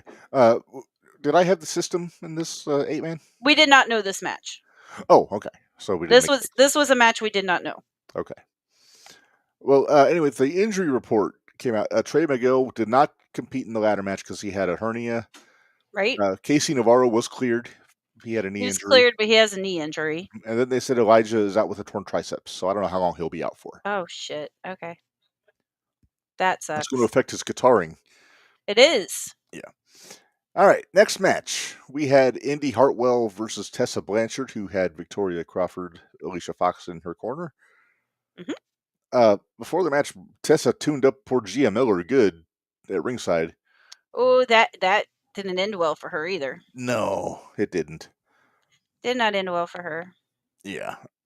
I got to call this an upset, Minderz. I did not think Indy was going to win this. I had Tessa. You did have Tessa. And guess what? I had Indy. You did have Indy. Yes. Mm-hmm. And you know what? This is going to shock you. I gave this a 2-sugar match. For me, the women's matches were my 2 favorite matches on the card. Well, you know how I feel about the women's division in TNA. Right. Oh, it's right up there with the NXT women's division. It's awesome. Right. And I'm gonna throw up 2 Lithgows for this one. Really? I liked the matchup. I liked it. I liked it a lot. And I like the surprise. I like being wrong. I like being surprised. Right. It was after the match when Tessa beat up Gia, and then Santino had her removed. And she is now indefinitely suspended. Yes. Didn't she also beat up Indy too? What? Did she not beat up Indy after the match too? I think Indy got some shots in too. Okay. I was just checking. Yeah. The Inspiration vowed to even the playing field against the Elegance brand this Thursday on Impact. I don't know what that means. But to find another girl and a dude. What? What? What are you talking about? I'm just reading with a thing here. What apparently thing? Apparently there was a promo. The Inspiration vowed to even the playing field against the Elegance brand this Thursday. Okay. So just do with that information what you will. Okay. And maybe the dumbest decision of the night, Masha Slamovich decided to go it alone out there. Poor girl. Poor girl. Yeah, and then we get our title versus title match. Masha versus JC. Of course, JC had the rest Fatal of Influence girls. Fatal Influence there. Yeah, so now the girls did come out. Xia Li and Li Yingli came out anyway. Because the who? Xia Li. And Xia Brookside. There you go. What did I say? It wasn't that. What? You didn't say Brookside. I thought I did. No, unless I just misunderstood. Maybe I misunderstood. You might have missed it. And again, this is where the refs pissed me off. Yeah, this one not as good as the previous match, but no, but I still gave it 2 sugars because I did still think it was a good match. I thought it was a good match. I thought the fuckery was a little much, so I gave it 3. Too much. Gave it 3. But this is where the ref caught the NXT belt. Mm-hmm. but didn't catch the TNA belt that was laying right in front of him. Reb. Explain. I can't. It just makes me like Cornette doesn't review TNA pay-per-views. Right? Oh my gosh. He would have had a There'd be a few matches on here that he would have had an issue with. Speaking of. How about Moose and Leon Slater? How about that, Moose and Leon? Oh, wait. Did you know? Okay, so I had Indy, you had Tessa. We both had Masha. Right, so we were both wrong. We were both wrong. But in our defense, I think we wanted to see Masha and Jordan again. Yes, I agree. In our defense. We got selfish. All right, so let's talk X Division Championship. Moose versus Leon Slater. I believe I had picked Slater on this one. You did. You had Leon. I had Moose. Okay. I actually did enjoy this match. Slater got a little. It's that thing we always say about the young guys. They need to slow down. Yes, he needed to slow down. Moose slowed him down. He did. There was a lot of bounce. There was a lot of flips, parkour, a lot of yeet. So for my taste, I don't like that Slater kicked out of the spear. Yeah, I don't either. Should have foot on the rope. Although I will say, Leon Slater, congratulations, youngest X Division champion. All right, before we get into Amazing Red. Yeah, Red had the record. At 21 years. I think so. 21 years, 3. I wrote it down. 21 years, 3 days. Okay. Before we get into the post match, how many sugars for this one? I gave it 3. Okay. Just because you know me and my bouncy, I don't always. True. I worry about the guys a lot. Yeah. I gave it 2. Okay. Mainly for Moose's ability to contain this lad. Right. You know what? I'm not going to lie. There's a part of me that's scared of what's going to happen when it's not Moose against him. Yeah. This is I'm a little concerned. All right. Just because, again, like they were talking about, it's the David and Goliath, like they were talking about in LFG. It's that David and Goliath back and forth with them. Yeah. That's where Joe was so valuable in the X Division back in the day. Yeah. He could do all that stuff, but he could also be the big guy and be the target. Right. I was a little surprised that Moose put the belt around his waist after the match. I am going to say I was not. Because Moose and him have had quite a few battles in the past. Moose was the only one that checked on him when he tried to break his face with the fall from the top of that. Oh, yeah. The X. The X match or whatever. Ultimate X. Yeah, the Ultimate X match. He was the only one that really checked on him when Leon tried to break his fall with his face. So it did not surprise me because I think Moose does respect Leon a lot. Okay. All right. So after that's over, Moose leaves, and Slater goes and gets his family hugs and everything from his mom and his sister and all of them. Then we get AJ Styles out, and they had announced AJ, but they hadn't said what he was going to do. I really thought he was going to be there for the main event, but. Well, apparently the original plan for TNA, they wanted him to do something with Kazarian, but that wound up not going over with WWE. I guess they wanted to do something different. So this is the next best thing because AJ was the first X Division champion. He was basically, when I think X Division, he's still the first guy I think of. So he came out. Sense. Yeah, so he came out, got his big pop. Original music, by the way, not the WWE. I noticed. Music. Yep. And then came out and put Slater over. He did. To the moon. To the moon, yes. I gave him the rub.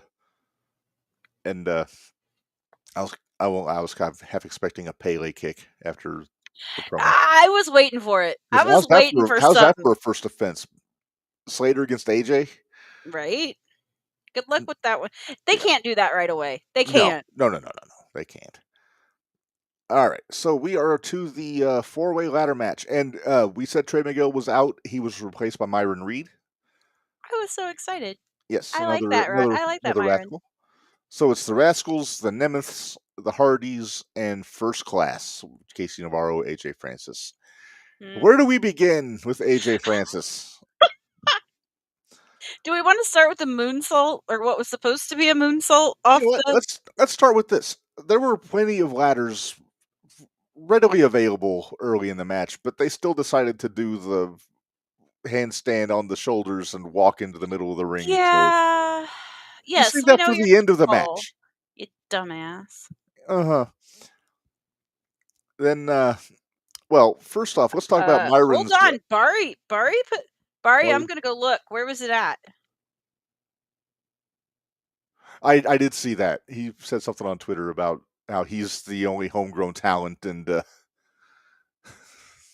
Chelsea and Xavier said about being TNA homegrown talent. I don't know. Okay, so I'm gonna go look this up and look see. that up because it's. I'm Xavier guessing it was Xavier. probably on X. I'm guessing. I think so.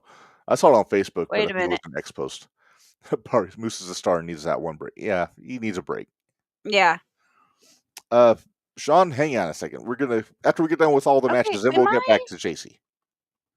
Ha. Okay. All right, I got it. I had to. For some reason, my chat was up and I couldn't see what Sean had put. Ah. All right. So anyway, is he under Creed?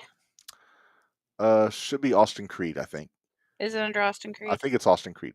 All right. While you're looking, talk about Myron Reed's cutter to the outside on Ryan Nemeth. Didn't we decide he's wearing like hover pants or something? Hover pants. Yes, he levitates. He levitates. It's ridiculous. Yeah. Yeah. Flop did a moonsault for some damn reason. And we aren't asking questions. No, he is not. Poor Navarro went through a ladder twice. Hey, but did you notice he hardly ever landed to where his knee was going to get hurt? No, he protected his knee. Now AJ, on the other hand, when they did the spot where both members of First Class came off the top rope, or they came off the ladder to the floor, and they both were supposed to go through ladders. Casey did it perfectly. Mm-hmm. Flop decided to try to land on his feet on a ladder. Dumbass. There's two things that could go horribly wrong there, and maybe the worst of those things happened. Because both feet went through the rungs of the ladder, and AJ racked himself, but good on that friggin' ladder. We're not sure if he doesn't have a ruptured testicle. I'm waiting to see if there's a ruptured testicle in the future for Flop. But okay, are you ready for this? I found it. Okay, before you do, I want to point out this is the first ladder match I can remember where all of the ladders broke. Yes. All right. I think it was planned. I'm sure it was because they had that rope ladder ready to go. I'm going to say, though, I was impressed with the thought process of a rope ladder. I liked the idea that they would, because it's there. And why did nobody think of this before? I don't know. I don't know why Jeff had to dance while it was coming down. Yeah, that I don't know. I think my big question is, how did they get it back up? Oh, I'm sure there's probably a machine. You think so? That rolls it back up. Yeah. Normally that's how those work, because that's technically considered a fire escape ladder. I will say that you could see the truss swaying when they were climbing that ladder, which made me a little bit nervous. Yep. Especially with it being Jeff up there. Mm-hmm. I did not care for Jeff tossing the belt down to the mat after he won. No. Now, to be fair, he needed both hands, so I'll give him benefit of the doubt. But still, Matt could have caught it. He could have. So, yeah, so the Hardys won, what did they say, their, fourth TNA Tag Team Championship? Yeah, because this is, okay, are we going to give our star rating and then we're going to talk about after the match? Although we kind of did already. All right. I'm going to Flop put this over the top for 4 goes for me. Make it 4 sugars. Are we sharing the brain tonight? Apparently we're sharing the brain. We kind of are, but we both have our opinions of Flop. Yeah. Of course, Jeff had to do a swanton on the ladders because why not? 3 of them. 3, yeah.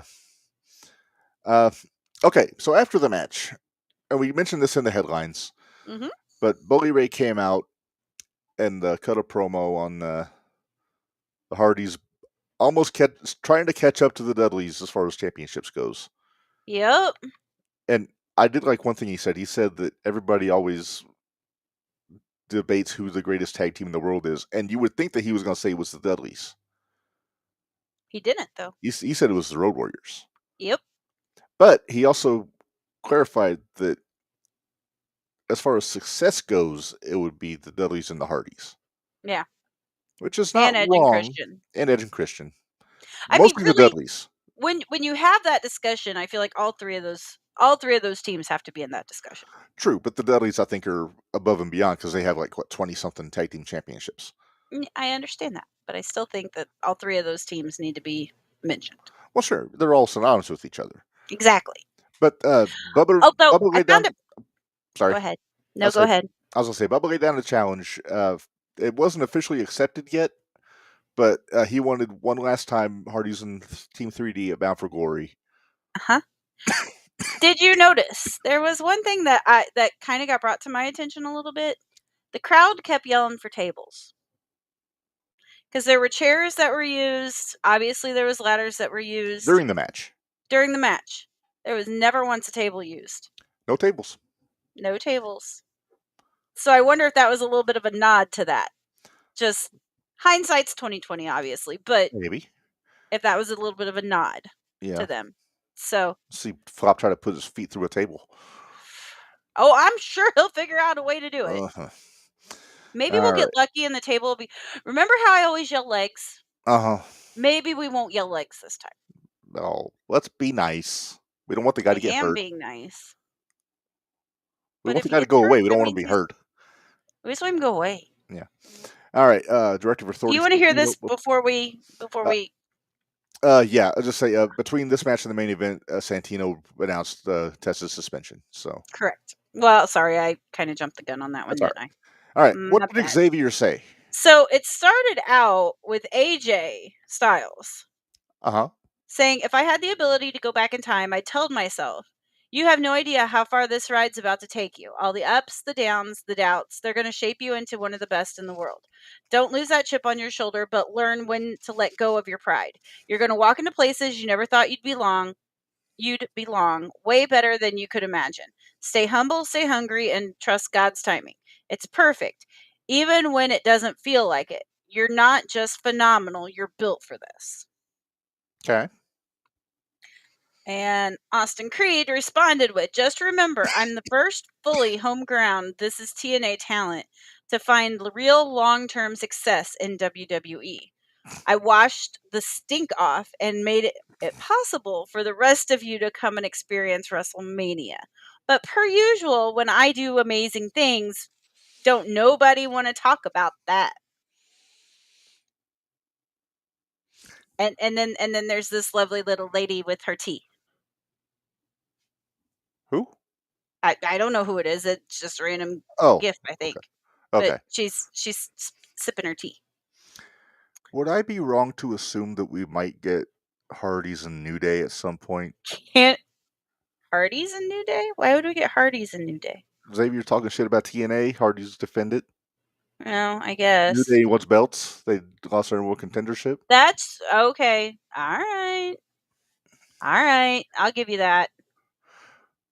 Maybe throw in Waller and make it Hardys and Leon against Waller and the New Day. Maybe not. Okay. Preferably not, I guess. My whole thing is this going to be the Hardys' last run? It seems like they were teasing retirement on Impact. They were. For the pay-per-view. Exactly. It seems like they're kind of on the back nine. Okay. So I don't know. I kind of thought they were on the back nine. Part of me thinks that they're going to get maybe they would win the NXT tag titles, which is possible. It's possible. I mean, Sean was asking if any TNA guys are going to win an NXT championship. It could be the Hardys winning the tag titles. You know what? We totally skipped over that other part. What? Where I put up my thought for who might win a TNA belt. Oh, yeah. or the NXT or whatever.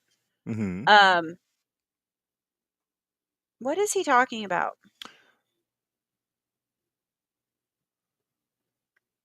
Don't know. Who teams with Nikki and Stephanie at SlammerSlam? I was not aware that was happening. I wasn't either. I guess we will find out what it's about later. Oh, wait a minute. There's more to that. What? Somebody responded to Xavier's with K-Quick. Ooh. Oh. And Xavier said, clearly don't know ball. You're telling on yourself. K-Quick, go get rowdy.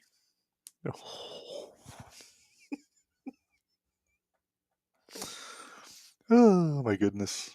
I would have loved to see Truth show up at a Slammiversary. Right?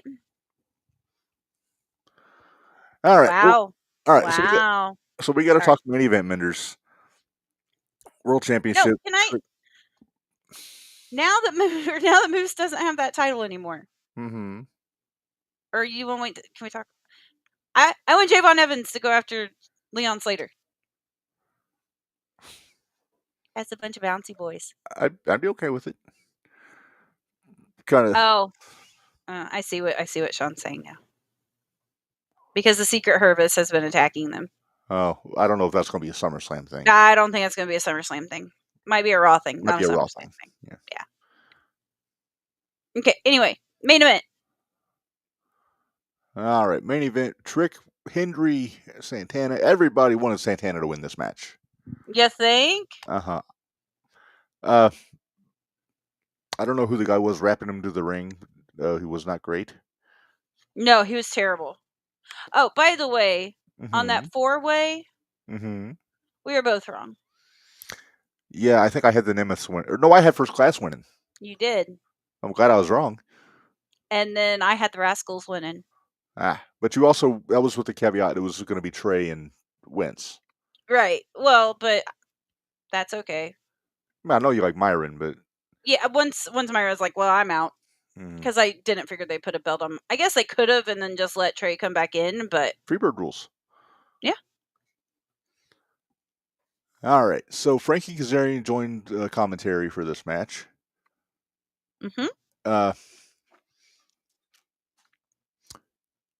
It was okay. I mean, it's another one of those where they kind of made the referee look like a chump. Boo-boo face. Joe had boo-boo job face for sure. He had boo-boo job face through the whole damn thing. I believe he was grumpy. Mm-hmm. And I thought the beginning of the match was slow. It was real slow. I don't think it picked up until Kazarian interfered. That was about when it did pick up, and then it wasn't long after that they had a winner. Yeah. Yeah. I liked the Trick fake injury thing on the outside. Just good heel tactics. Mm-hmm. I should have stuck with Minderz Law. I really should have stuck with Minderz Law. Mm-hmm. So Trick retained. Made Santana still look strong. He didn't get pinned. He pretty much had the match won. He did. Because he hit 2 of those lariats on Joe. He had the match won. Well, Joe had the match won too, but the ref had taken a kick. So again, another one where they're making the refs look a little quite weak. I think for this Minderz, I would give it 3 Lithgows. I agree with 3 sugars. That's what I had. Okay. Now. All right. So overall, how would you rate this show in general? I say 3. It was solid. You know, I hated there were two matches. So all right. So just a quick rundown. This is what I did. So I had 2 4s, 2 3s, and 2 2s. Okay. So if you split that all up, you're looking at 3s as your average. Okay. Did you write mine down too? No. Shit. Was I supposed to? Actually, weren't they all basically the same? Pretty much. I think there were a couple that I had like a 2.5 or a 3.5. Yeah, I'm not writing down the halves. I'm sorry. Sorry. I think Masha and JC was the only ones that we didn't agree on. Mm-hmm. I gave it 2, and I think you gave it 3. Okay. But all in all, 3 sugars. It wasn't terrible. It wasn't a terrible pay-per-view. Yeah. I'd give it 3 Lithgos, rounding up from 2.5. Yeah. It was a good show. I really enjoyed it. Yeah. Like I said, Tom Hannafin is a marvelous commentator. I like him. So much better than Michael Cole. Well, that's not a very high bar right now. No. All right. So here's what I want to talk about here. Because Slammiversary Is it something I mentioned earlier today? Oh. Nope. Go ahead. The puzzled look on my face makes you think it's not. I'm pretty sure. We'll see if we're sharing the brain, because I brought it up to you today. Oh, I know what you're talking about. No, we'll get to that. But okay. So I'm interested in the aftermath here. After Slammiversary, I have thoughts on what they can do as far as the rivalry here. Something just hit me. If you couldn't tell the light bulb go on. I did. I thought you were reading comments. Nope. So Sean has a take. He says, I think Fallon may turn on JC. Not yet. Not that she got the belt. Not yet. If she had lost the match, I would have said yes. Exactly. I think they might get to that, but JC has to lose at least one of those belts first. Yes. Because then she's not the top person anymore. Right. Yeah. And then I think that's when we get Blake Monroe swooping in. Mm-hmm. But anyway, so back to what I was saying. After Slammiversary, we're on the road to Bound for Glory, which is in October, so we got about 3 months. Bound for Glory is like their WrestleMania, That's their WrestleMania. That's their biggest show of the year. That's their big show. Okay. And after Slammiversary, it's got me thinking that's got to be where Santana beats Trick. That's in October, though. I think they wait. Because they have one more pay-per-view before that, I think, which is Victory Road, I want to say. And I have an idea for the main event that would build to Bound for Glory. Okay. Mixed tag team. Masha and Santana against Trick and JC. Okay. They do mixed tags, right? They do. I mean, I think it's the women versus women, men versus men. I think so. But then you have Santana pin Moose Trick, and that opens up his title shot. Or you have Masha pin JC and get her title shot. Okay. I'm okay with that. So we have that. And I'm also thinking, what do they do on the NXT side? Because I figure Oba's going to be moving up pretty soon. Okay. Well, I'm not worried about Oba right now. I'm thinking I'm going beyond Bound for Glory here. I'm going to Survivor Series. Okay. This is where we get our War Games for NXT. I think we get an NXT versus TNA War Games match. Yep. I think that's going to happen too. It's got to happen. Now my question is, who's in it? What are our teams? Okay, so are we doing men versus men, women versus women, and how many are we doing? 5-on-5. 5-on-5. Okay. And both men and women. In the same match? No, 2 matches. Okay. Like they usually do. 2 matches. So men's side I would probably go Trick. Unless he's defending. Well, no, put Trick in. He's TNA champ. They can still have Oba defend the NXT title on the show, or whoever the NXT champion is. If Trick still has it by that point, Trick may not have the TNA Trick may not have it, but then Santana's on the other team. Right. He may have it. Right. So well, here's just a thought that I'm just throwing out there. Throw. By this time, do we realize that Trick is the leader of Dark State? Dark State. Because there you got 5. In that case, you got 5. It's a strong 5. It is a strong 5. I mean, it's a green 5. It is a green 5. I mean, do you do Trick and Dark State against like Santana in the system? I mean, it's not a terrible idea. No, get Eddie Edwards in a cage, and he does the hardcore stuff. He got the cane, so yeah. You got to have somebody jump off the cage, and that'd be Dango. Or Trick. No, Trick won't jump off the cage. He's too smart for that. You don't think so? No, heck no. Maybe talk it would one of be those Sugar. green boys. Let's talk one of those green boys into doing something dumb. So there are options, and that So could there's change. that. That could change Or also, or it could be the Hardys in there. No, Jeff likes jumping off of shit. we're getting there, Sean. That's what we're discussing right now. We're gonna get there. So, okay, so let's throw that out. Let's say it can't be the Green Boys. Okay. And Then if it wasn't the Green Boys, who are the 5 that you go with? I go For Trick. NXT. I would be very tempted to put Oba in there. Yeah, but can Trick and Oba get along? Would they get along in the name of NXT Harmony? There's your storyline. Exactly. There's Can your they storyline. coexist? Can they coexist? I'd throw Ricky Saints in there. What about Lexus? No. No. I don't think I'd go Lexus. Javon, definitely. Javon Evans. Oh, yeah, Bounty. There's your guy to jump off the top. There you go. That's the one we get to jump off top. All right, so Trick, Oba, Javon, Saints, and we need one more.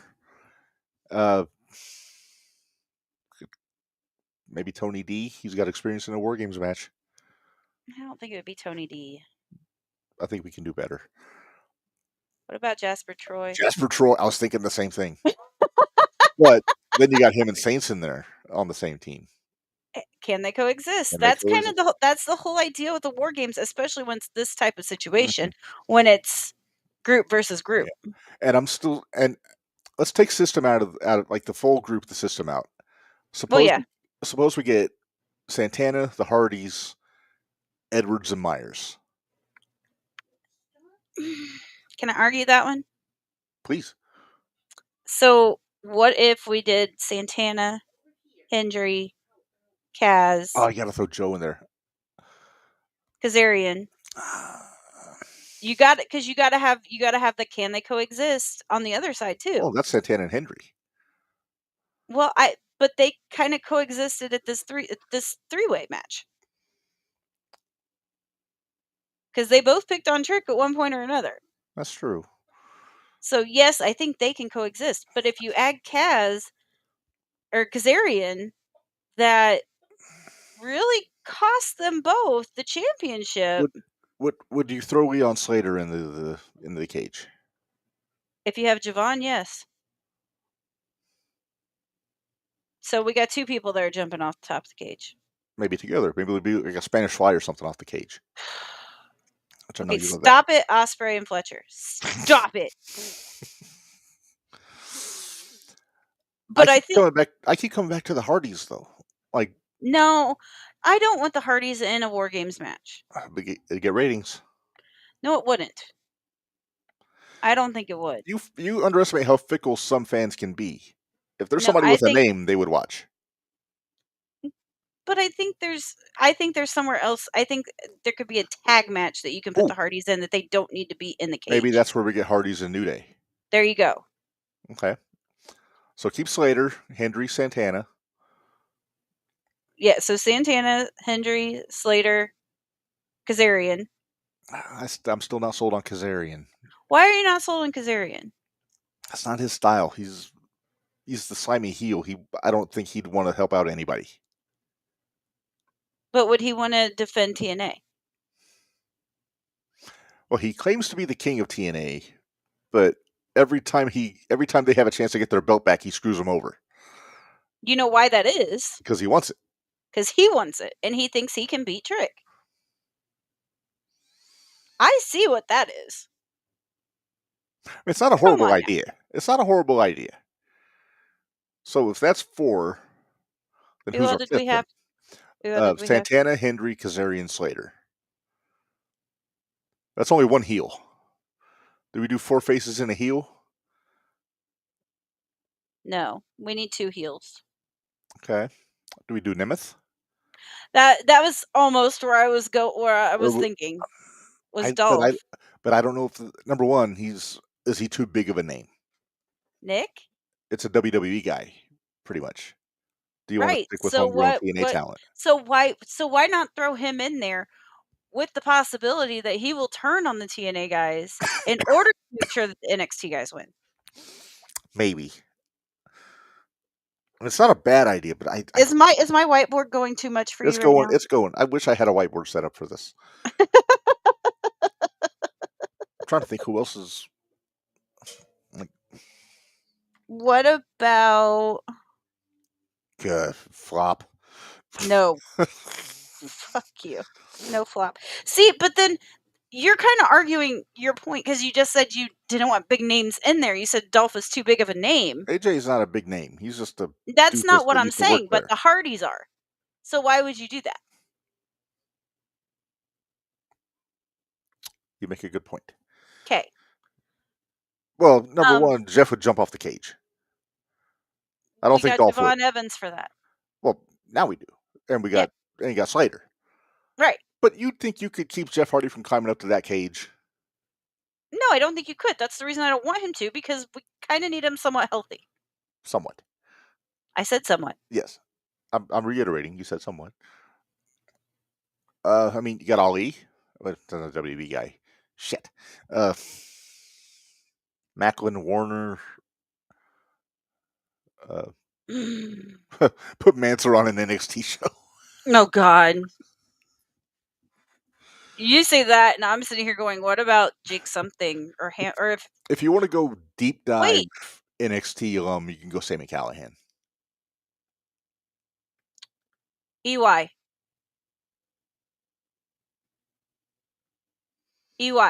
Maybe. He hasn't really factored into the story, though.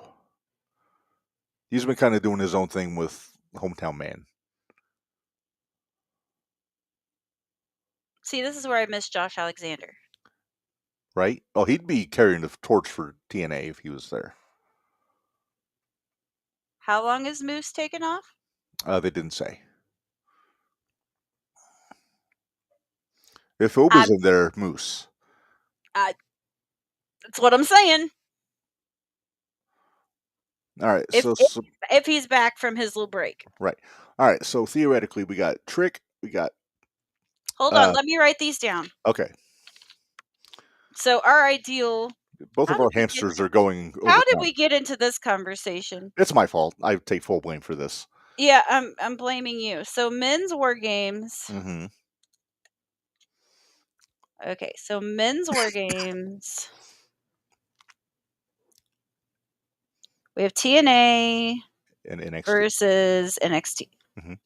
Okay, NXT. We got Trick. We got Trick. We got Javon. Yeah. Did we say Oba? We said Oba. Okay. We said Saints. And who do we say for our fifth one? Jasper Troy. Jasper Troy. Okay. Throwing the young guy to throw people around. Yep. All right. TNA, you got Santana, Joe Hendry. I'll go slow. So Santana, Hendry. Slater.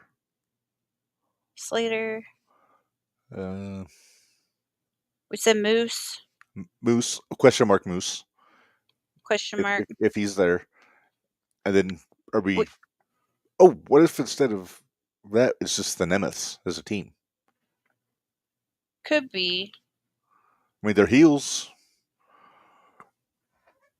Who was the other one we said, though? Kazarian. Yeah, that was the one you couldn't. Okay. So if 1, 2, 3, 4, 5, 6. Okay, so if we put Moose in, we wouldn't have to use Kazarian. Right.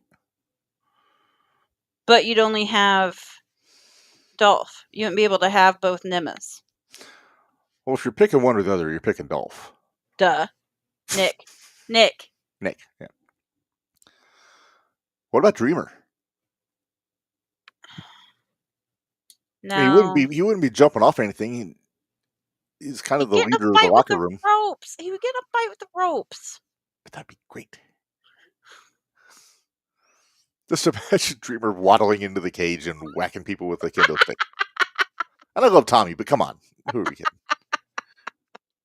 I mean, I'm not going to say I'm against it. But High in the sky, I won't answer. Just for the chaos. So then what do we want? Santana, Hendry, Slater, Moose. Mansoor?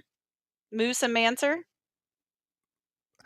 If you want your coexist, it's Manson Dreamer. Okay, so let's. Because Dreamer hasn't done anything in the ring in this whole thing. So Mance and Dreamer. Right. So we've got Santana, Hendry, Slater, Mance, and Dreamer. That's a really eclectic team, is it not? It really is. And then on the other side, we got Trick, Oba. We've got Trick, Javon, Oba, Saints, and Jasper Troy. I don't hate it. I don't either. All right. All right, women's. Let's talk women. Okay. Obviously, Masha is the captain of the TNA team. Okay, so TNA, we got Masha. Mm-hmm. Now, who do you put though for your?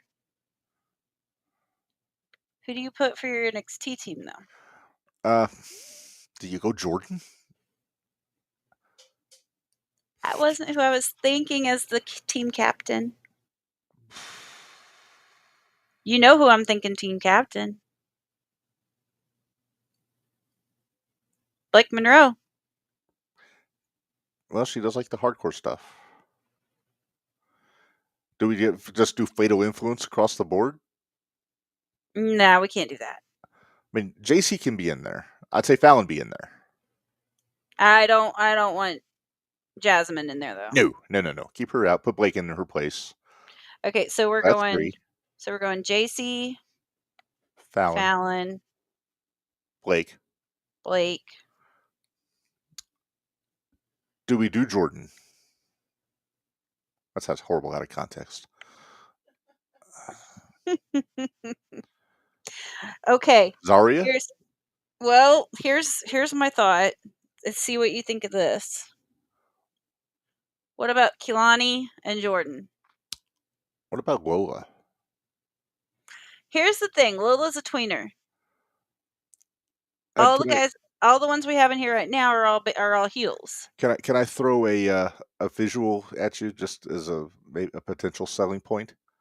Oh, Lola and Masha. No. Well, there's that. But I was thinking, what if we got a soul snatcher off the top of the cage? Oh, God damn it. I don't want to see that, though. I think that's too much. That's too much. Yeah. I like the idea of Lola because she can throw down. I like the idea of maybe Jada Parker That was my other thing. What if we did Lola and Jada?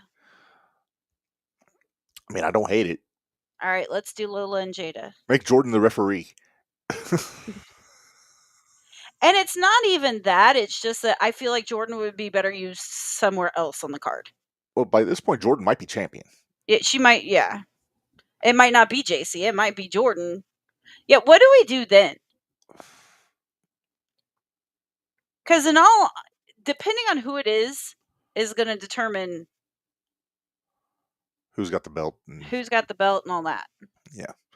I mean, I know this is like 4 months in the future. I know. This is wild speculation. Which is hilarious because this is what we do. It really is. This is van rides to indie shows. Right? This is van rides to indie shows right here. Yes. Or sometimes we're booking the indie shows. Who the hell knows? That's true. TNA, if we got Masha. Killer Kelly. Do you throw Indy in there? You could. I don't know. She used to be WWE, but she's getting a push. She's getting a push at TNA. She doesn't work for WWE, though. She works for TNA. Exactly. But it's kind of like the same thing I was saying about Nemeth. Like, do we put WWE names in there? But I think she's not that big that she would overshadow anybody. And she never really got out of the Bronx. She never really got out of NXT. So not really, no. Let's see. Who else? What about Spitfire? What Daphne? Rosemary. Rosemary. I like Rosemary. I was thinking crazy goth chick, and I said the wrong one. That's okay. Okay, so Masha, Killer Kelly, Indy, Rosemary.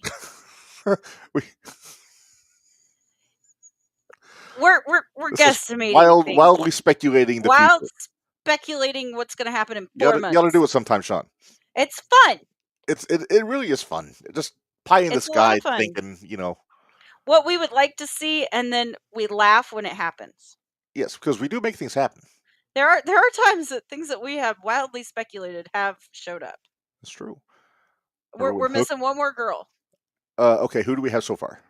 Masha, Killer Kelly, Indy, and Rosemary. Do you put M in there?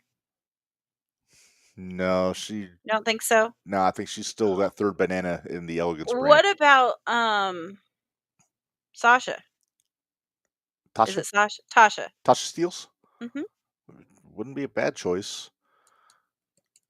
I feel like we need a big.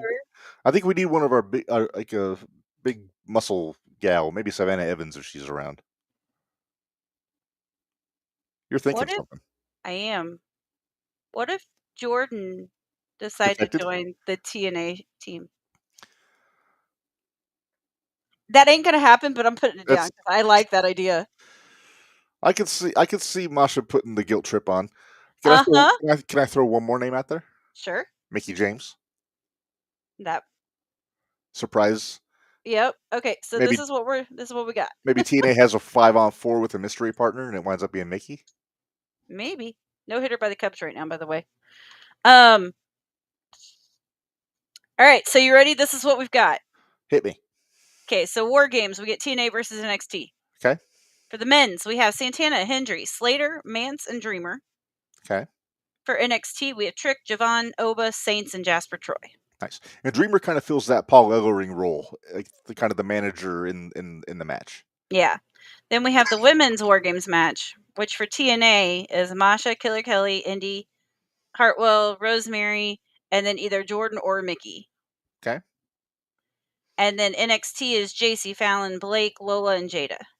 I like it.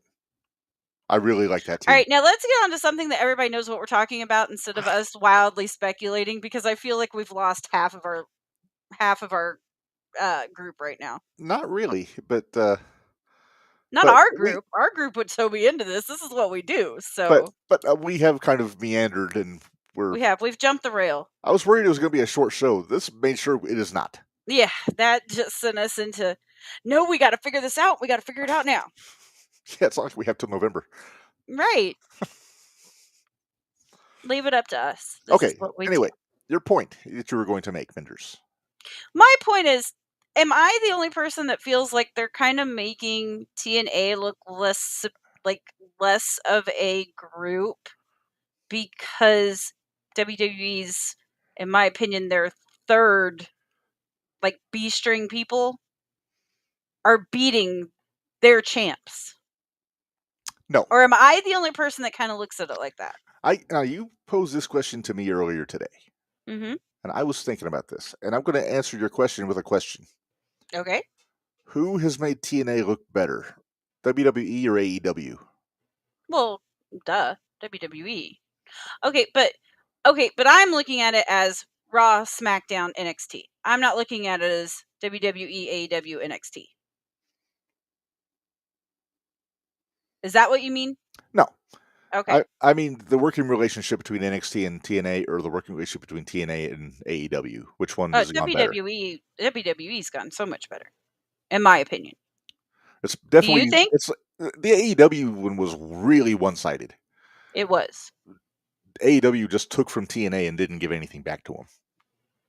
Where I feel like WWE is giving back, like they are putting big names on their shows to help them build more. And it's not like you're looking at the fact that they have both of their titles, but it took them almost a year to get that. That's true. That's true. Look at all the times that people have challenged Masha on the pay-per-views and lost. Right. But and then there are times that they've been doing a pretty good job of protecting their own championships, and it feels like they're comfortable now pulling the trigger on trying the cross-promotional champion thing. And that's okay. I'm like I said, I was just the way I was kind of looking at it, I kind of felt like, is WWE kind of poking the bear a little bit? I don't agree with it, but I get where you're coming from. For a storyline, or are they doing it for a storyline? There's always got to be the underdog, and TNA is more believable as the underdog than NXT is, because Very they've true. got the big TV deal and they've got the presentation and everything like that. That's very true. Very true. And Okay. not for nothing, Trick Williams is ready for the main roster whenever He they is. want him. Yeah, Trick is. So is Oba. There's a lot of them that are ready for the main roster. Yeah, There's but just not there's a just not a spot spot for for him. them. Yeah, Exactly. there's not a So I spot think for them right now. So I think that kind of dilutes the developmental stigma on NXT because they've got plenty of talent that's ready. Oh yeah. So it's not like it's a bunch of green jabronis taking the championships off TNA. But at the same time, you don't have anybody in NXT that, like, they're ready, but they're not ready for the main event, which is where, like, they kind of need some help right now with Seth being out. Well, I don't think anybody from NXT is going to jump right to the main event. I mean, Braun. It didn't take Braun too long. It didn't take him long, but it still took him a year and a half. What, a 2 year? years. Year and a half? 2 years, I'd say. He had the IC run, then they put him with Heyman. Yeah. Gunther didn't take long. No. Well, Gunther, in my opinion, though, Gunther's been ready for 5 years. Gunther's been ready since he was running UK. NXT UK. Right. So, yeah, that's not even So yeah, I think you might be overthinking the NXT aspect of this as far as. Okay. Just making sure. I just want to make sure I wasn't looking at it but I just wanted to kind of put that little like thought process in there that. Yeah. It's not like they're all these guys are TV ready. They know what they're doing. Well, most of them. Shoot, you know who the one is that it's crazy that we put him in the match is Jasper Troy. Yeah. Because really, he's the greenest one of the bunch. But he's the damn, after that show, with that show he did against Javon, it's not taking him long. No. It's not taking him long at all. And yes, Sean, we know that they have to get their titles back. And that's going to happen. I think the only one I can see getting that women's title back is Masha in a rematch, and I think that'll happen in Bound for Glory. Can I throw another name out there? Unless I'm missing something, please, yeah. Can I throw Killer Kelly out there? They're going to have to reestablish her because she just came back. I know. But if she runs on both TNA and NXT, it won't take them long to reestablish her. True. And I honestly wonder if Masha doesn't want to break.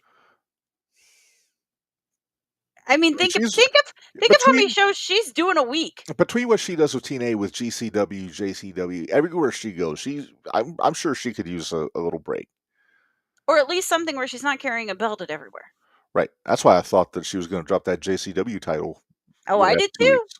I did too. Man, there was a time when she was JCW and GCW heavyweight champion and knockout champion. That's fun. But yeah, so just you throw out Killer Kelly. It's not a bad idea, but like I said, she just has to get reestablished. But the thing is that it can't be somebody that Masha has beat. It needs to be somebody that has beat Masha. And in all honesty, the only person I could think of is Jordan Grace. Mickie James. Yeah, Mickie James. But she's also retired, pretty much. Yeah, so would they dare put the belt on Tessa? I almost think Tessa's going to show up on NXT tonight, honestly. Because she's suspended indefinitely? Yes, I do. And hold on, where's my notes? Because I wrote it down. Tessa indefinitely suspended, but she is at NXT. That was what I put down as my notes. I could see then if they go long term, put her in the Tessa WWE, could be in the NXT one. Okay, all right. Where's my whiteboard? Let's move on. Let's move on before we get too much longer because I'm hungry. We're going to be doing this till 11 o'clock because I don't have to work tomorrow. Oh, damn it. I've got to get up and go get my car. But yeah, you got to get your car. Yeah. But I digress. Okay, so let's move on. We have one more order of business, and then we're going to call this because otherwise we're going to go all night, Minderz. Yep. So we're going to finally book the match that everyone's been itching for. Well, I don't know if everyone has been, but one of the people in this match has been itching for it for a while. Yes. All right, so let's throw to our video. Wait, hold on. What? Before you do that, we have to make sure we answer Sean's question, and I don't think we have yet. Okay. What's the question? Who beats JC for her titles? All right, let's start with NXT. NXT, I think it's going to be Blake. I think it will be Jordan. Jordan or Blake. Then drop it to Blake. Okay. And at the end of the day, it's going to be Blake Monroe, but I think Jordan wins it first. Okay. I think Blake wins. I think Blake enters the top prospect tournament, whatever they call it, because she's new. Yeah, that's true. And she gets her title shot, or Iron Survivor. Iron Survivor, yeah. I think Blake wins Iron Survivor, then she beats Jordan, who had just beaten JC. There you go. That works for me. Mm-hmm. And we did kind of already talk about who was going to take it off of JC for TNA. TNA. So. Yeah, it's So there you go, Sean. I think Masha, unless she takes a vacation. Yes. And I think Killer Kelly if Masha takes the vacation. If it's not Masha, if Tessa doesn't take the NXT belt. Okay, we got to stop this. I'm just going to throw one more name out there. If it's not Masha, I say Rosemary. Okay, I'm okay. Well, yeah, but Masha beat Rosemary, so. But that's only if Masha takes a break. Yeah. Okay. True. Okay. Got it. Moving on. Moving on before we get lost again.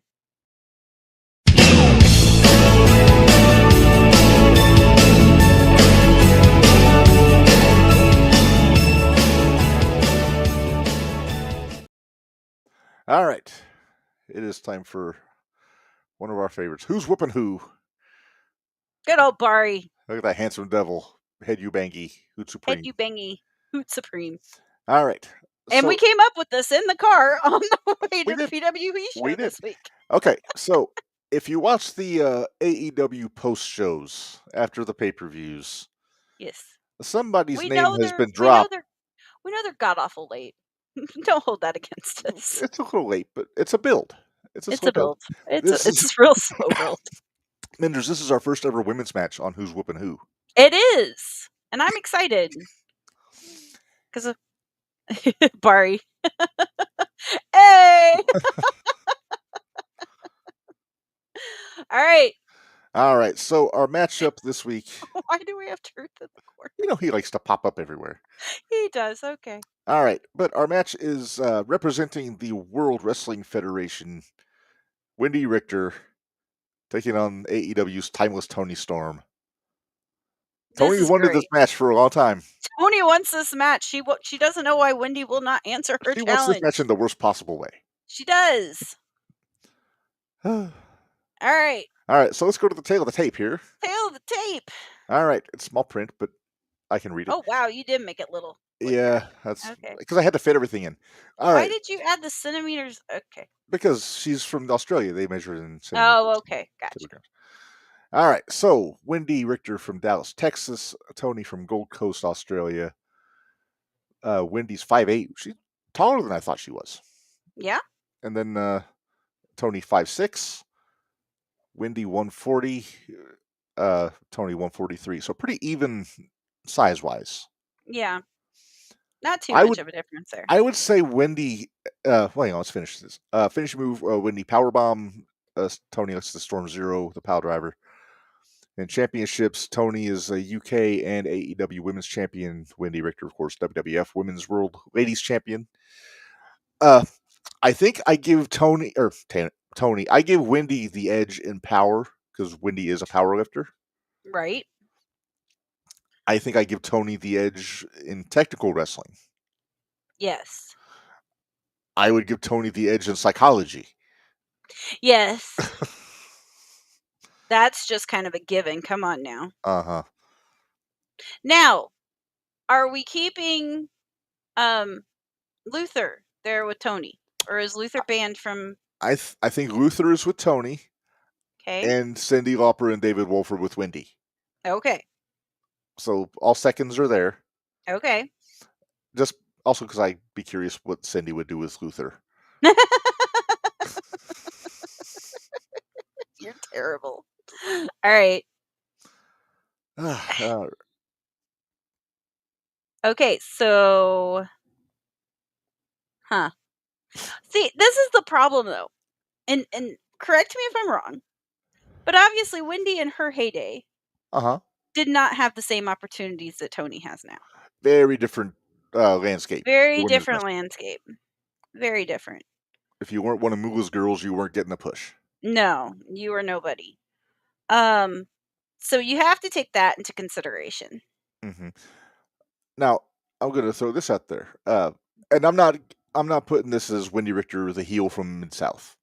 We're going rock and wrestling Wendy Richter. Well, from yeah, WWF. I was assuming we meant WWF. Right. Wendy Richter. But where I'm going with this is, who's the heel here? Because Wendy was crazy over as a babyface, and Tony is crazy over as a babyface. She was also crazy over as a face or a heel, though, too. Was she really a heel? Because she was getting cheered as a heel. That's not a good heel. But she's that heel that you love to hate, and then you fall in love with her when she switches on you. I would so be more I would go as the heel here. I would go Tony as the heel. Does she throw the shoe? Well, and yeah, of course she throws the shoe. But the only other reason I would say go with Tony as the heel here is because she's the one that called out Wendy. She called her out. Right.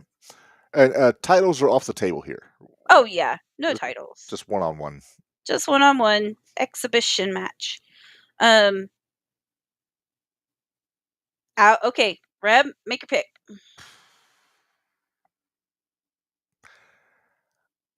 I think I would go Tony on this. I would like to see Tony's reaction. We shouldn't do these when we've been sharing the brain. I'm just saying. I want to see Tony's reaction if Wendy started doing the hair mares that they used to do in the 80s. Right? She rolls out with her, has to recomb her hair. Right. It's killing me. Does Wendy powerbomb Luther at some point? Yes. She has to. She has to establish dominance, damn it. Does Tony interact with Cindy? Yes. There is no other way that could be done. That has to happen. I would laugh if Would Cindy say she's so unusual? Well, I was thinking more of Tony Storm comes out, two girls just want to have fun.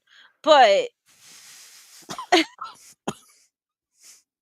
tell me I'm wrong. How much fun would that be? That'd be interesting. But she doesn't change anything. She's no. Oh no. What? Never mind. Oh, off camera. My brain popped back to the counter. Yeah, and then she comes out to the ring. Girls just want. Yeah. Yeah. Okay. Can I throw a twist in here? Sure. Instead of David Wolf, what if it's Captain Lou? I was just going to ask why you went with David Wolf and not Captain Lou. Well, David Wolf was Cindy's manager, so they were always. But well, I understand that, but it was Captain Lou and Cindy. Yeah, but Captain Lou never officially managed Wendy, but he managed Cindy. He managed Cindy. So I like the idea of Cindy. Captain Lou and Luther would be interesting. Would be hilarious. Slovenly Italian and a proper English gentleman's gentleman. Oh, that'd be fun. Yeah. All right. You're going with Tony. I'm going Tony. Damn it. I think we need to find a way to make this happen on 2K.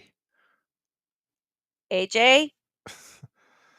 If there's a way we could do that and record it and then put it on here for these Who's Winning Who segments. No kidding. Do we let the computer decide it, though?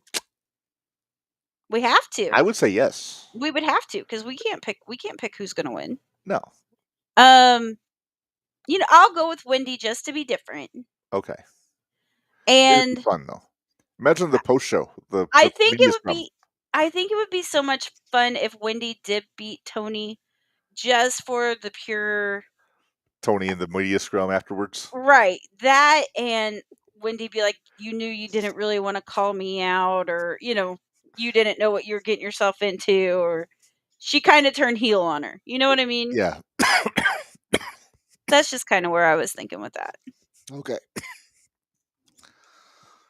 All right. But you know what's funny, Minderz, is we had a Who's Whoopin' Who set up for last month, but that was the week we weren't on. Right. So I still have that one in the can. So I already have next month ready to go. Next month's is ready to go. Yes. I did like the fact that we were in the car and we both go, what if we went ahead and made that one happen? Yeah, because we kept trying to throw ideas out there. Nothing was really sticking. Nothing was sticking for us. And then we were like, wait a minute. Why are we coming up with ideas when Tony Storm came up with the perfect one? Exactly. So. All right. So that works. I like it. I think that was a good segment. I do too. And I'm hungry. Me too. So what do you say we get out of here? Tomorrow we've got the Independent Wrestling Shootout. We're going to be joined by Bax from Pro Wrestling Epic, who has a little bit of explaining to do, Minderz. He does have some explaining to do. Are we going to be joined by another guest who reached out to you today? I thought we were going to discuss. We will discuss that later, but we do have to talk about Mad Batch. We got to talk about NVW. We got to talk about PWE. 01. 01. Oh, remind me, I will send you 2 matches from MVW that I had. Okay, and I did send you the 01 show. Yes, you did send me the 01 show. Okay, so we got that, and then I cannot wait, Minderz, for Friday. The Extreme FN review. I've been waiting for you to see this episode. All right. This is 2 out. This is 2 out from. No, this is live. This is going to be dropping this Friday. Sean wants to know what's Max the Impaler up to these days. I believe they're still in NWA. Yeah. And also Japan. I would say I think they're in Japan right now. Right, but they're still working NWA when they're in the country. Yes. But yeah, it's a very. We'll be talking GCW tomorrow too. We'll be talking GCW. They were in Coney Island at the ballpark. Yep, I got to finish watching that. Yeah. And Dreamwave. Because we didn't talk Dreamwave. Yeah, you finally watched Dreamwave, so we can get the results from Dreamwave. I need to finish it, but. Well, but you're going to have watched it. I will finish it by tomorrow. Yes. Yes. So, crap, I got a lot to.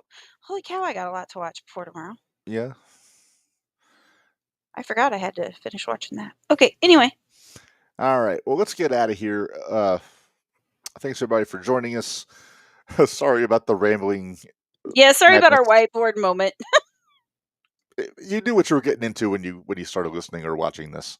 Yeah, especially if you know us. But we're going to get out of here.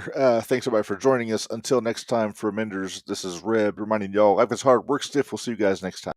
Thanks, guys.